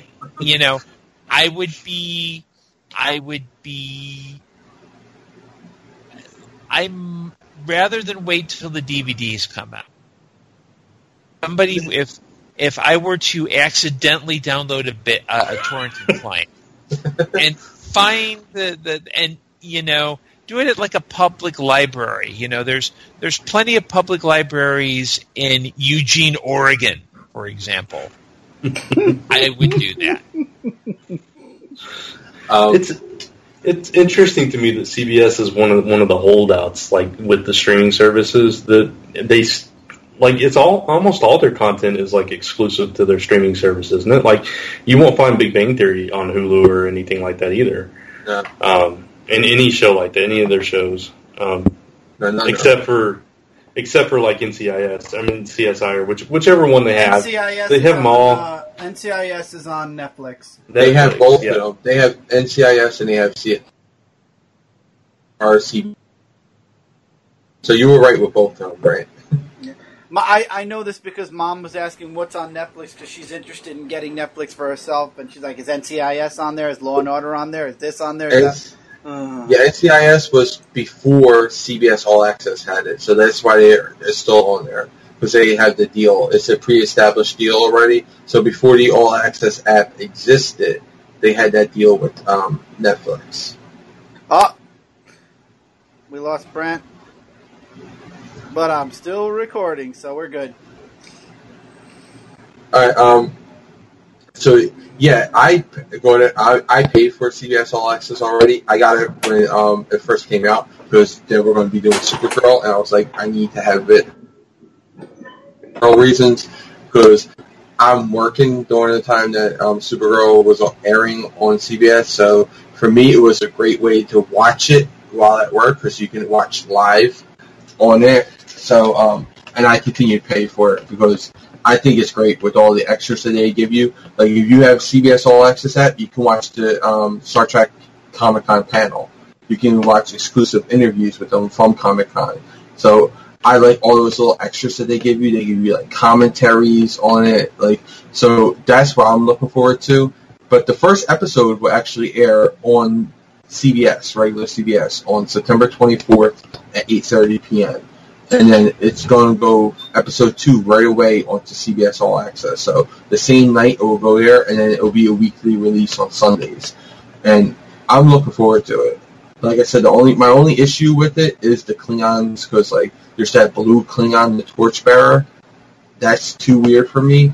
But having like the updated tech, you have to. I said that when Enterprise came out, like you have to, because otherwise you're going to have cardboard and Christmas lights sets, and I don't want that. Mm-hmm. Yeah. To actually look like you're in the future if you're going to be a show. In the 60s, that's how you portrayed the future.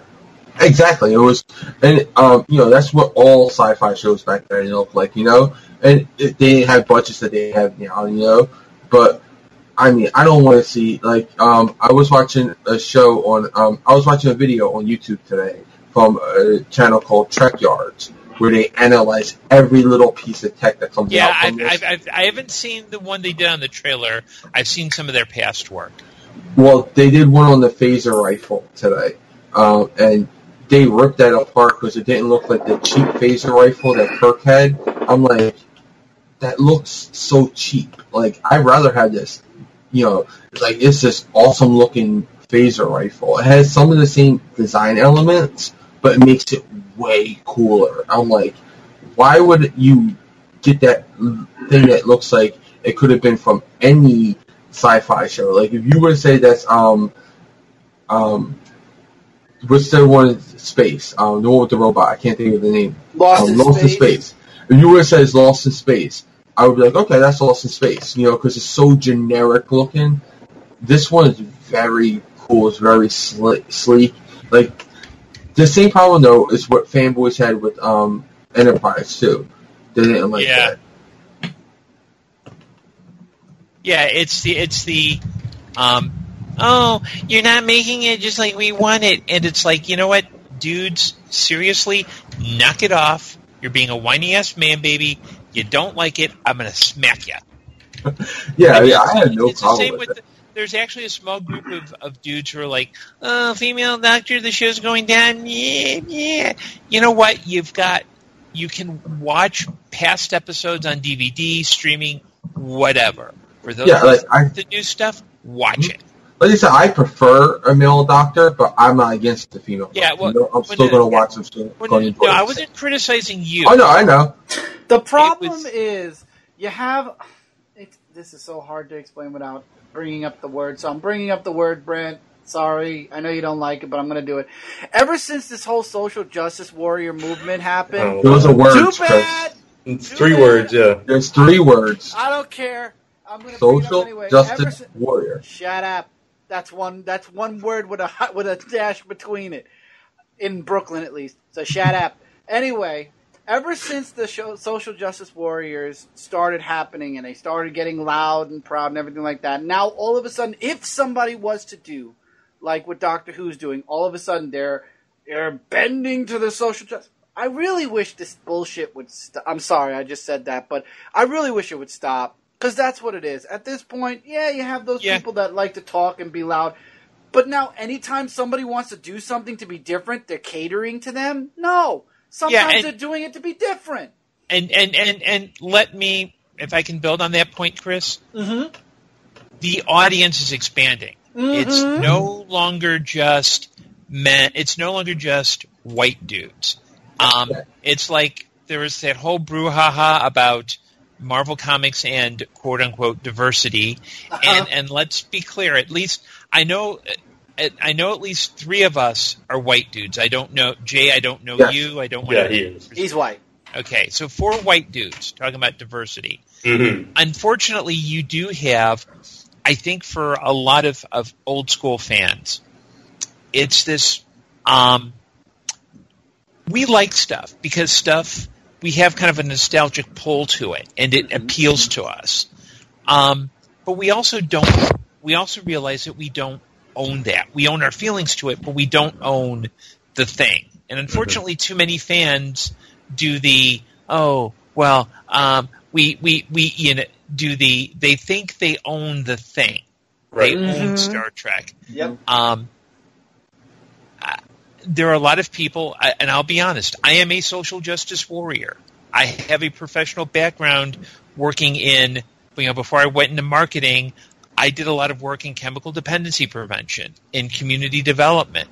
I blog about community issues. So, yeah, I spotted, I got it.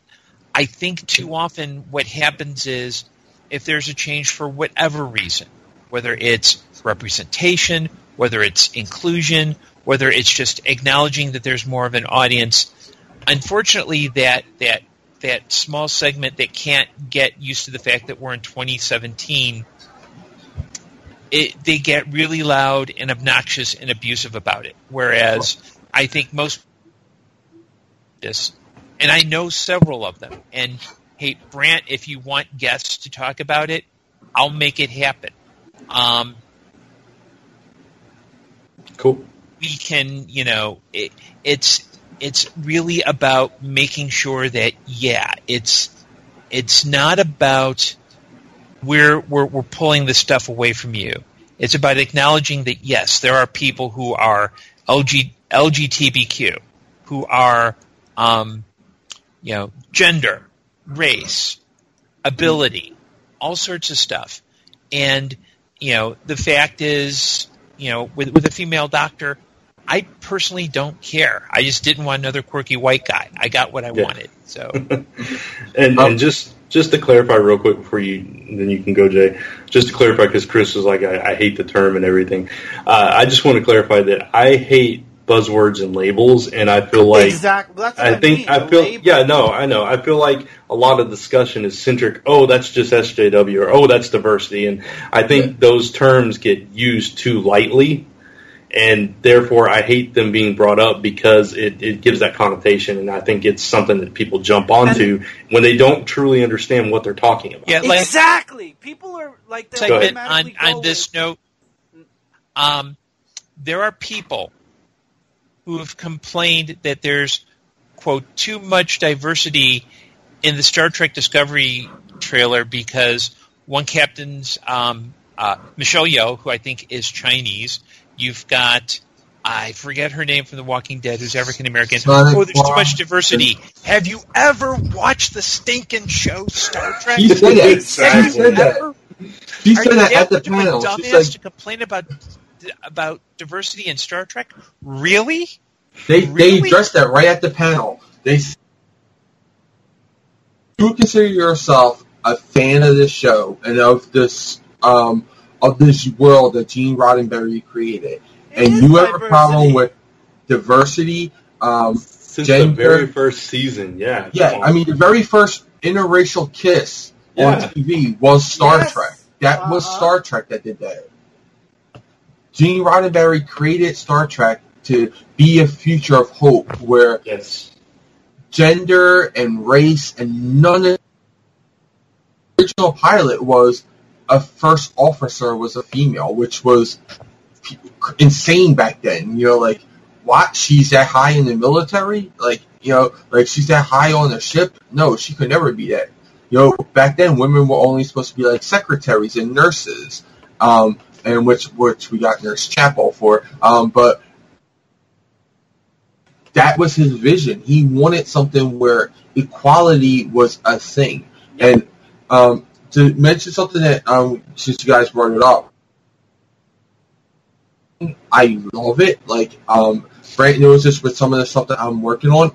My characters are all diverse. Like, they're not the typical white person or whatever. I always go for diversity. But I think diversity is being used wrong a lot of times.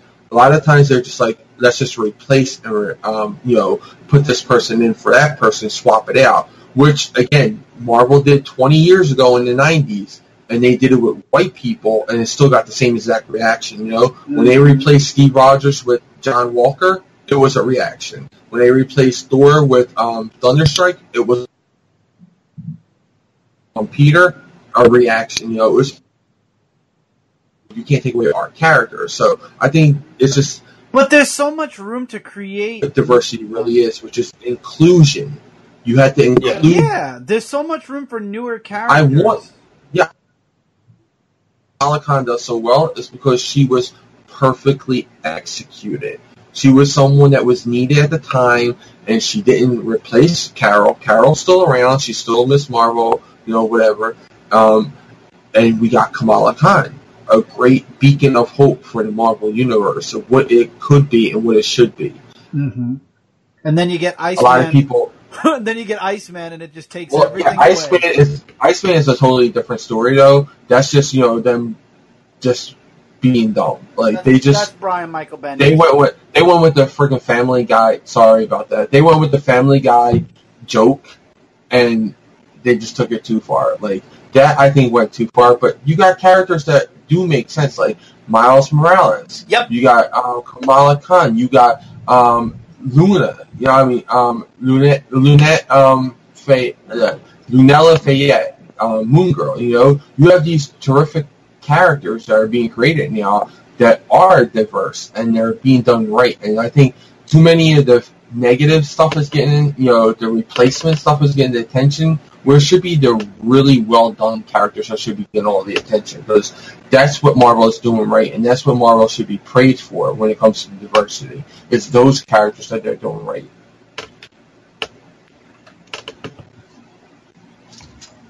All right.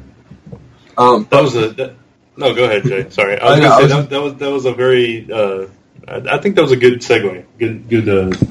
I just have one more thing for Gordon, because Gordon does like Star Trek, and to bring it back to Star Trek. Now, Michael, you know, she's the first officer, Michael Burnham, being Spock's surrogate sister, an unknown sister. Yeah, that's interesting. I think because they other news has said that she's like human, that she's not like a. Yeah. I think it's more of like a kind of adoptive thing. It's going to be a surrogate. I'm curious to see how that plays out. Mm-hmm. So they said it's definitely going to fit into canon. They said, don't worry about canon. Like, their writing room is obsessed with canon. So, like, they're taking care of our consideration with canon. And they're like, we're going to work it into canon of why you never heard of her. But she is a part we're putting her into the story, and she is going to be Spock's sister. It's supposed to be her parents died, and Amanda and Sarek raised her. So that's what it's going to be like. But I think because a lot of people mistook what they said at Comic-Con, and they were like, "Oh, she's the half sister. She's the mother's daughter," and that's not what it is. It sounds like, from what I've seen at the panel from the CBS All Access app, is that it's just a surrogacy thing that they, that her parents died and then they took her in and they raised her. Which kind of makes sense with that first little teaser trailer we got, where he's saying to her, Sarek is saying, "You can never speak Vulcan. Your tongue is too human." So it kind of fits with that. That's going to be interesting. Yeah. A human raised by Vulcans. Mm-hmm. I'm very interested in this series. I mean, a lot of people make fun of me when I say Discovery looks good. One person said it's like a Michael Bay kind of Star Trek. I don't think so. It looks really interesting. Yeah, it's actually competently shot, for one thing. Yeah. I mean, it looks so... I mean, Gordon even... he agreed with me when he said it looks like a movie. Like, you would expect that trailer to be in theaters. Like, right, they would exactly. 18th or September 24th. Like, they were set in theaters September 24th. I would be like, oh, okay, that's a new Star Trek movie. But, I love the modern Star Trek. Some of my favorites are Voyager. That's my favorite Star Trek series. Which I love Voyager. This is also so many fans that someone set above all the others. But for me, I just love Voyager because I think it's the most true to it. And this could be that if they do it right. Voyager was the one show my mom and I sat down every week. She loved Voyager. She loved Captain Janeway. It was the one show we both sat down and watched every week. I think outside of the original Star Trek, that's the first one to hold true to Roddenberry's dream of diversity, exploration of bold, new places, new people, new species, all that, because we got to explore things that we never did before. So that's why I liked it. But Star Trek Discovery looks insanely awesome, and I'm looking forward to it. Other than that blue Klingon. All right. So moving on, we'll try to go through these last few quickly because we're going a little bit long now. Justice League trailer. I thought it looked pretty good. I still don't like Flash. That's pretty much all I got to say about it. Gordon, what'd you think about this one? I agree. I'm not looking forward to Stoner Flashpoint. Oh, dude, I just saved my mom, dude. Oh, man, it's a different world, dude. It's a voice that's very annoying. Yeah! I didn't think of it that way. But it is. His voice is so annoying. I heard him at... Oh, God, his voice. Stop. Don't talk anymore. Any other thoughts on the trailer? Or should we move on? Aquaman looks cool. Yeah. Aquaman, Wonder looks Woman. Dumb. Wonder Woman looks cool. Batman, it's Ben Affleck. And the ending is so telltale. It's Superman. If they swerve us and give us Shazam, I swear I'm done. I think they swerve. Actually, it is Superman.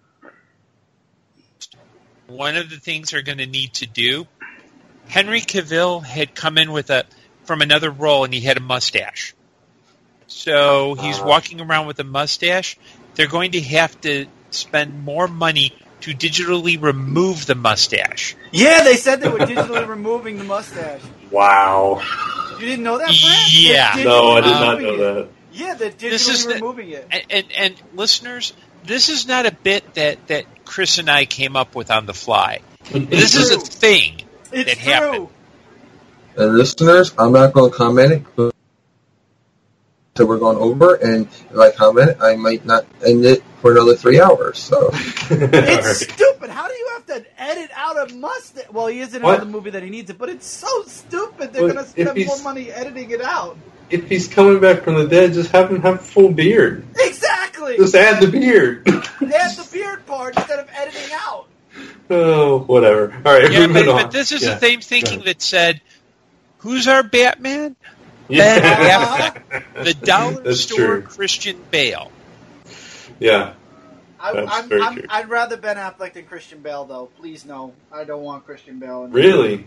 No. I don't think I'd want either one of them, but that's beside the point. Oh, if I have a choice to get rid of both, sure. But I'm saying if all you have is either Ben Affleck or Christian Bale, that's still a hard choice. Give me Michael Keaton 30 years ago. Shoot, boom, there you go. Give me Michael Keaton now. I think he'd be a pretty impressive Batman. If they do Batman Beyond, everybody's like, oh, Ben Affleck could be Batman Beyond. No. Look at what Michael Keaton just did as the Vulture. Michael Keaton should be Bruce Wayne as Batman Beyond. Yeah, that would be excellent. Yeah, I think. Agree with that. Yeah, it would just sell. That would sell just by itself. Yes. Michael Keaton as old Bruce Wayne. Yeah. That would just sell. Oh, totally. I love Michael Keaton. He is a great actor. Batman, Beetlejuice, now Spider-Man. Birdman was a good movie from what I heard. I have to watch that movie. I mean, Michael Keaton's just a good actor, in my opinion. Back to Justice League, though. For me, the MVPs are Aquaman and Wonder Woman. I think they stole the trailer for me. Yep. Absolutely. I agree. Speaking of Wonder Woman, nice segue. We got the release date after San Diego, but still I thought I'd throw it in here. Wonder Woman 2 release date is December of 2019. So a lot sooner than I think a lot of people. I actually anticipated it to be. Yeah, me too. I was going to say 2 years, yeah. Yeah. Which, because DC needed to do it. That's their big hit. Out of the 3 movies that they've done so far, that's the only, 4 movies, I'm sorry. I keep forgetting Suicide Squad. For good reason. We would like you to forget Suicide Squad. Out of 4 movies, that's the only one that really hit a chord with people. A good chord. And Kat brought this up the other day in GroupMe. She said that it's sad that Marvel will only just be getting around to their first female movie, and within a couple months, DC would already have their second female-led movie. Yeah, but let me counter that because I was away and conversation continued. Yes, Marvel. It's taken them this long to do their first female lead movie, but let's look at Marvel's superhero movies in general, and then let's look at DC's movie in general. There's a major difference. Yeah, but it also says that Marvel, having all this success, should have been able to take that risk before DC did. Yeah, I agree with that. Oh, they should have. But I mean, Black Widow, she could have had a movie. She's been around since the very beginning of this. I would love a Scarlett Johansson Black Widow movie. There was talks about it. I'm sorry, go ahead, Brent. No, that's okay. At the same time, you have to admit, though, DC has a much more iconic and known female character than Marvel does. Marvel really agree with that. Yeah, Marvel really needs to build up some of their female characters. Which is, I think, why they've been waiting for it, because they've been building her up in the comic books to be this presence. And the female characters that they do have that are well known are not their properties anymore. Right. Like Storm and Jean and Rogue and all of them. They can't use any of the X-Girls. Right. And I would like to just point out that somebody said Wonder Woman was the first strong woman role, and somebody actually put up a picture of Ellen Ripley from Aliens. Yeah. Well, no, they said superhero. It was the argument of a superhero. Yeah, I saw this genre. that. The one that they quoted, they didn't say superhero. Then I found out the actual quote was that, and I was like, well, Ellen Ripley had no superpower, so then it kind of makes sense. This is the first iconic, strong female-led movie where she was actually even the lead. Steve, lead. She was the lead of this movie. Where a lot of female-led movies, the guy or the romantic interest normally winds up taking a lot of the limelight away from her. This is the first time where she was firmly planted as that role, and she carried it throughout the movie. So I'm excited for the sequel to come out sooner than later. Good. Any thoughts, Gordon?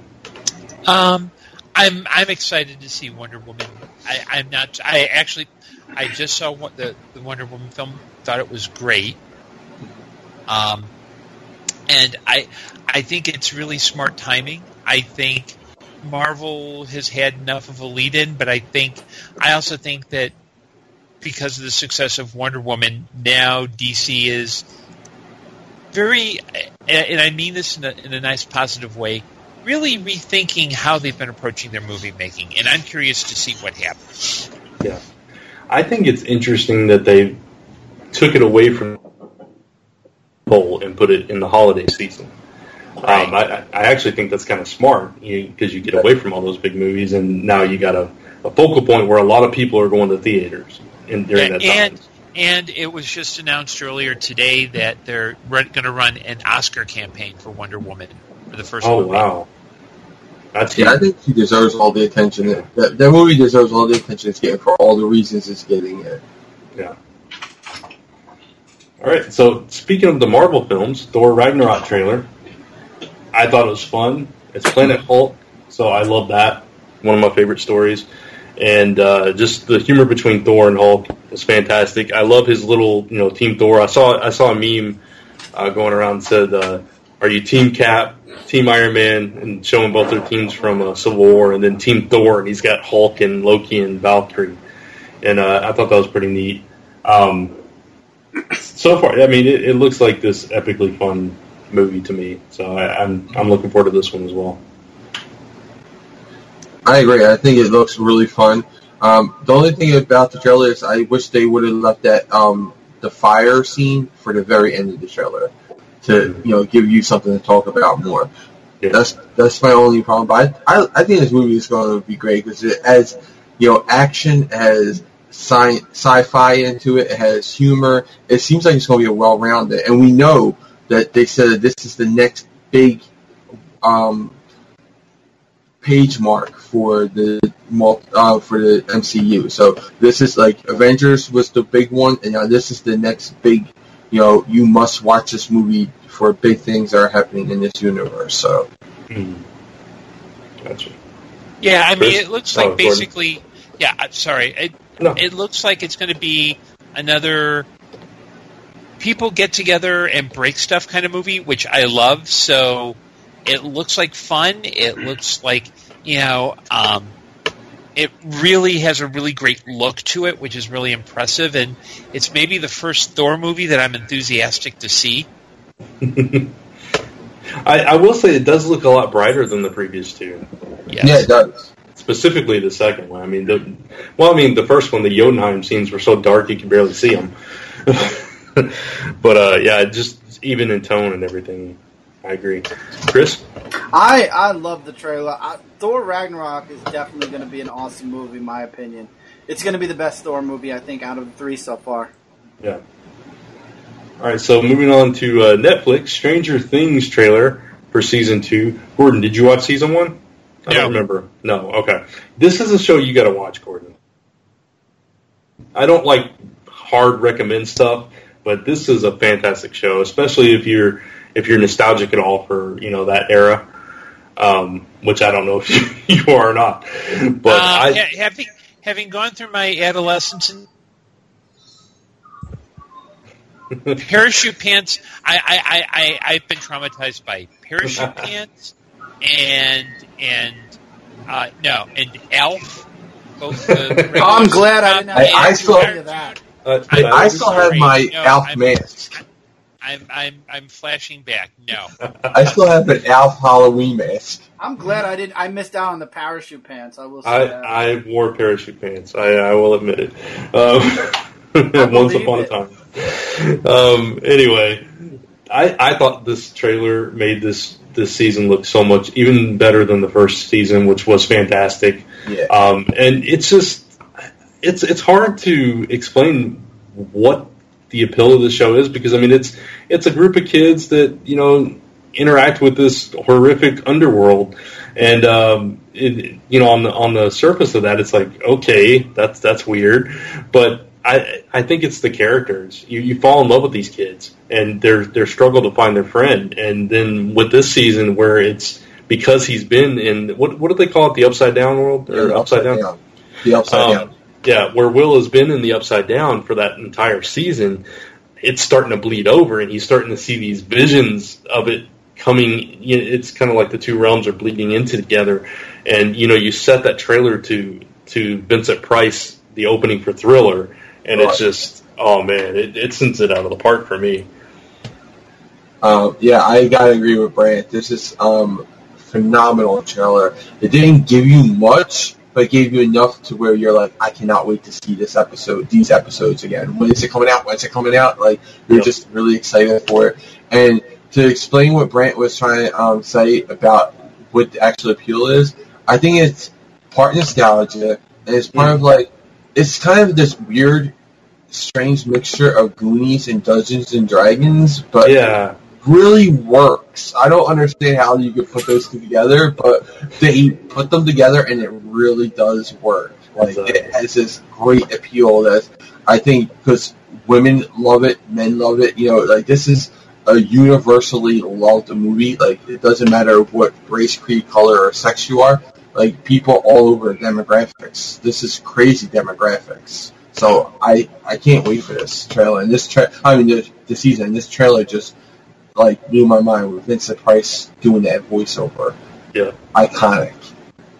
All right. Any other thoughts? Nope. All right. Moving on. Inhumans trailer. I don't have much to say about this. Personally, I'm not excited. Jay thinks it's a step up for the hair, and I'm not gonna misquote you this time. Yeah. A step up. I did not feel that way. There's nothing about this that excites me, and I still feel bad about that actor playing Maximus because he's better than this. Chris. Okay. Gordon. I will probably watch Inhumans clips on YouTube, but only if they involve Lockjaw. There you go. And, they're pushing hardcore. They're trying to push Lockjaw so hardcore on at San Diego Comic-Con. They like try to push that character so hard. But it's like, ignore our bad wigs and our bad acting and our bad plots, and look at this big fluffy dog. Big fluffy CGI dog. Yeah, CGI dog. We had this big plushie there. That's like a 5-foot plushie of Lockjaw. Come and take a picture with it. Hug it. Take a picture and forget that bad wig. Yeah.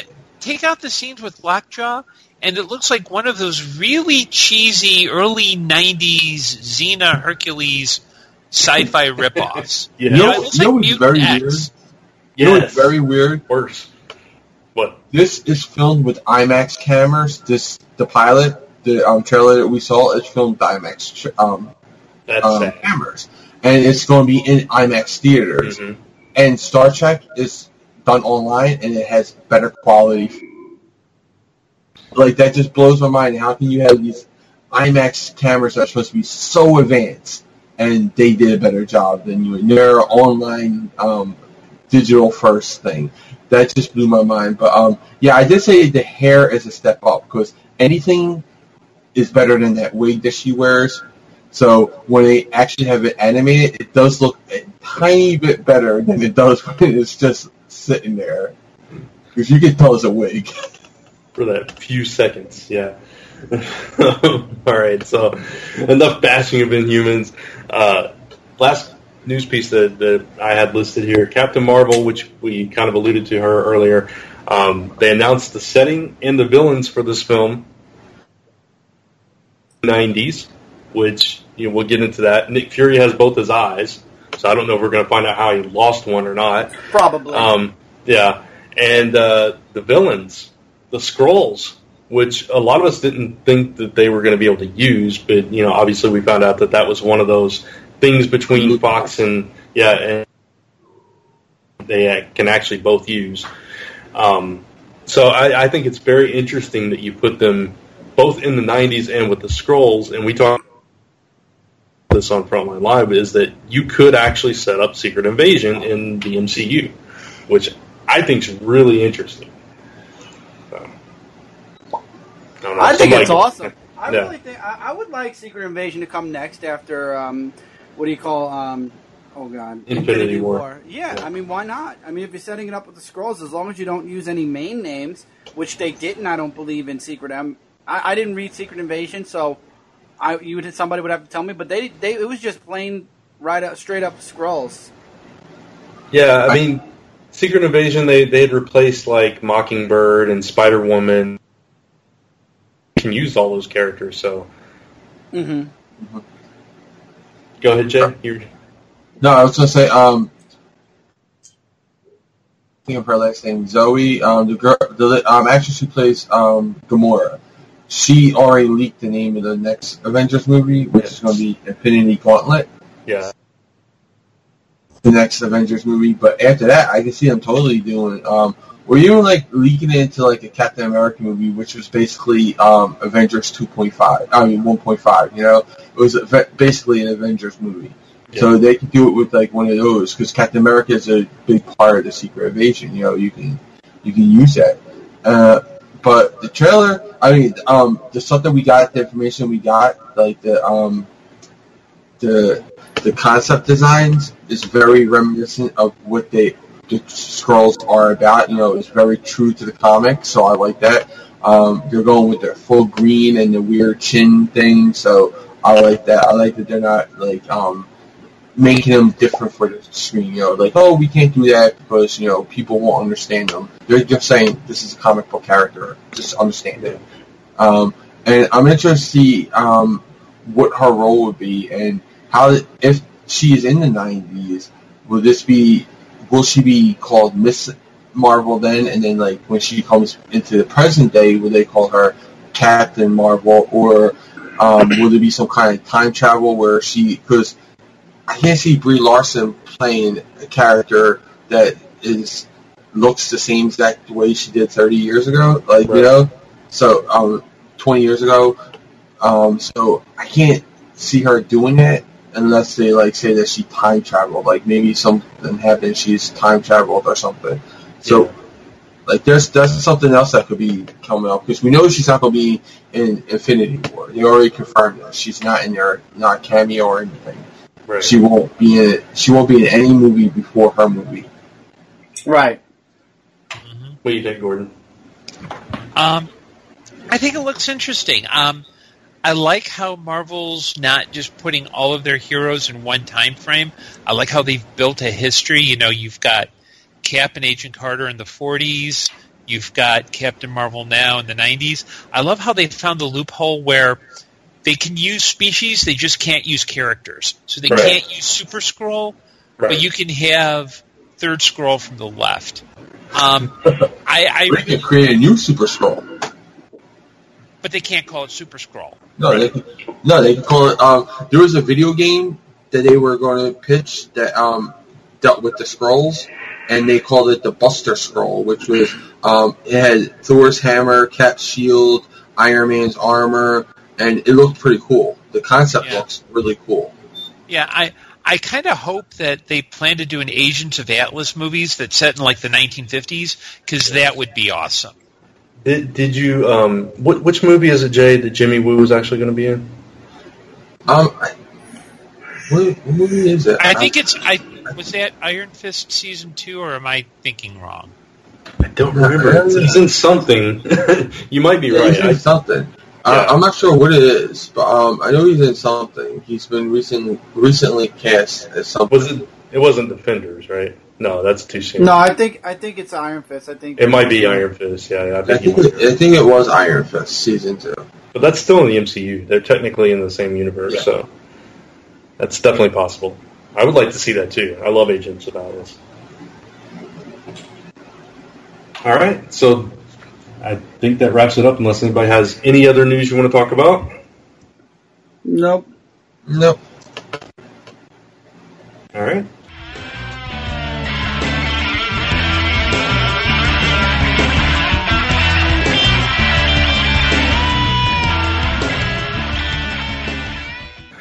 So this is the time of the show where we talk about what we've got coming out, and going on.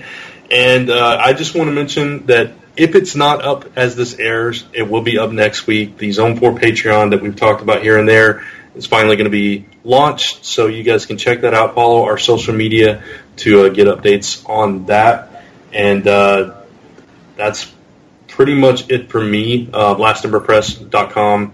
You can check out my channel on YouTube. I do a weekly series called Monday Musings, where I talk about random thoughts on my mind in 4 minutes or less. And, of course, Comic Frontline Live. And Chris and Brant show whenever we decide to do one, which we did a couple over San Diego Comic-Con week. I'm sure there'll be more in the future. Oh, I'm sure there will be. There should be one coming up pretty soon. So exactly. Nice segue to Chris. Right now, writing. A lot of writing, working on Celestial Falcon. I actually am working, Brent mentioned Patreon. I am working on something for the Last Ember Press Patreon, patent pending, little teaser for you guys. I am working right now on my Twitch channel a little bit when I have free time, so if you guys like watching gameplays, go check out twitch.tv/DarkAvengerC86. All gameplay there is, of course, the regular stream time. I will be cutting any walkthrough, well, actually called playthrough, any playthrough I do into parts and posting it right on Frontline Gaming Zone, which is Frontline's gaming channel. There will be a couple of game reviews. I am working on one as we speak for a new game that just came out. There can be only one. Me and Brent are working on that, which will be the last part to the comic that came out from IDW. Is there anything else? Other than that, the normal stuff that's usually coming from me, and yeah, any little things in between, just keep an eye on my Twitter. There you go. All right, Jay. So just did Media Madness last night. We did Frontline Live on Tuesday, so check them both out on Comic Frontline YouTube at youtube.com/Comic Frontline.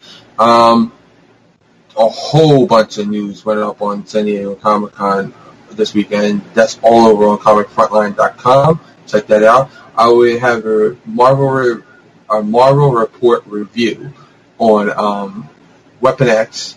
That would be either tomorrow or Saturday. And I also have a Frontline review for Robotech #1, either tomorrow or Saturday. That would be up there. So, yeah, it's a lot of stuff going on. And I did a Q&J for Comic Frontline too. That was San Diego Comic-Con related. Brant showed up there. Thank you, Brant, for coming. Just Brant will be teaming up with me again on next Monday because we're going to be doing Teen Wolf Media Madness. Yep. The opening episode of the final 10 episodes of the show. Yes. And then they reboot it all. Well, here's what I'm working on right now. I am currently in the midst of doing a lot of writing projects. One of them is, and I can't really speak with too many details, but I'm reviving a classic pulp character for Pro Se Productions. More details as I'm able to. I have a story out in a Pro Se collection called Hollywood Mystery. Go ahead, you research, look it up on Amazon. You can buy it as a paperback and ebook, and I'm waiting and kind of just trudging along. Awesome. All right, so that's going to wrap up our show, everybody. Thank you for joining us for the 400th episode of Zone 4. Don't get stressed out over the math. So, we'd like to thank the official bands of Zone 4, the Raywall Band, and Society's Plague that you hear on the show each and every episode.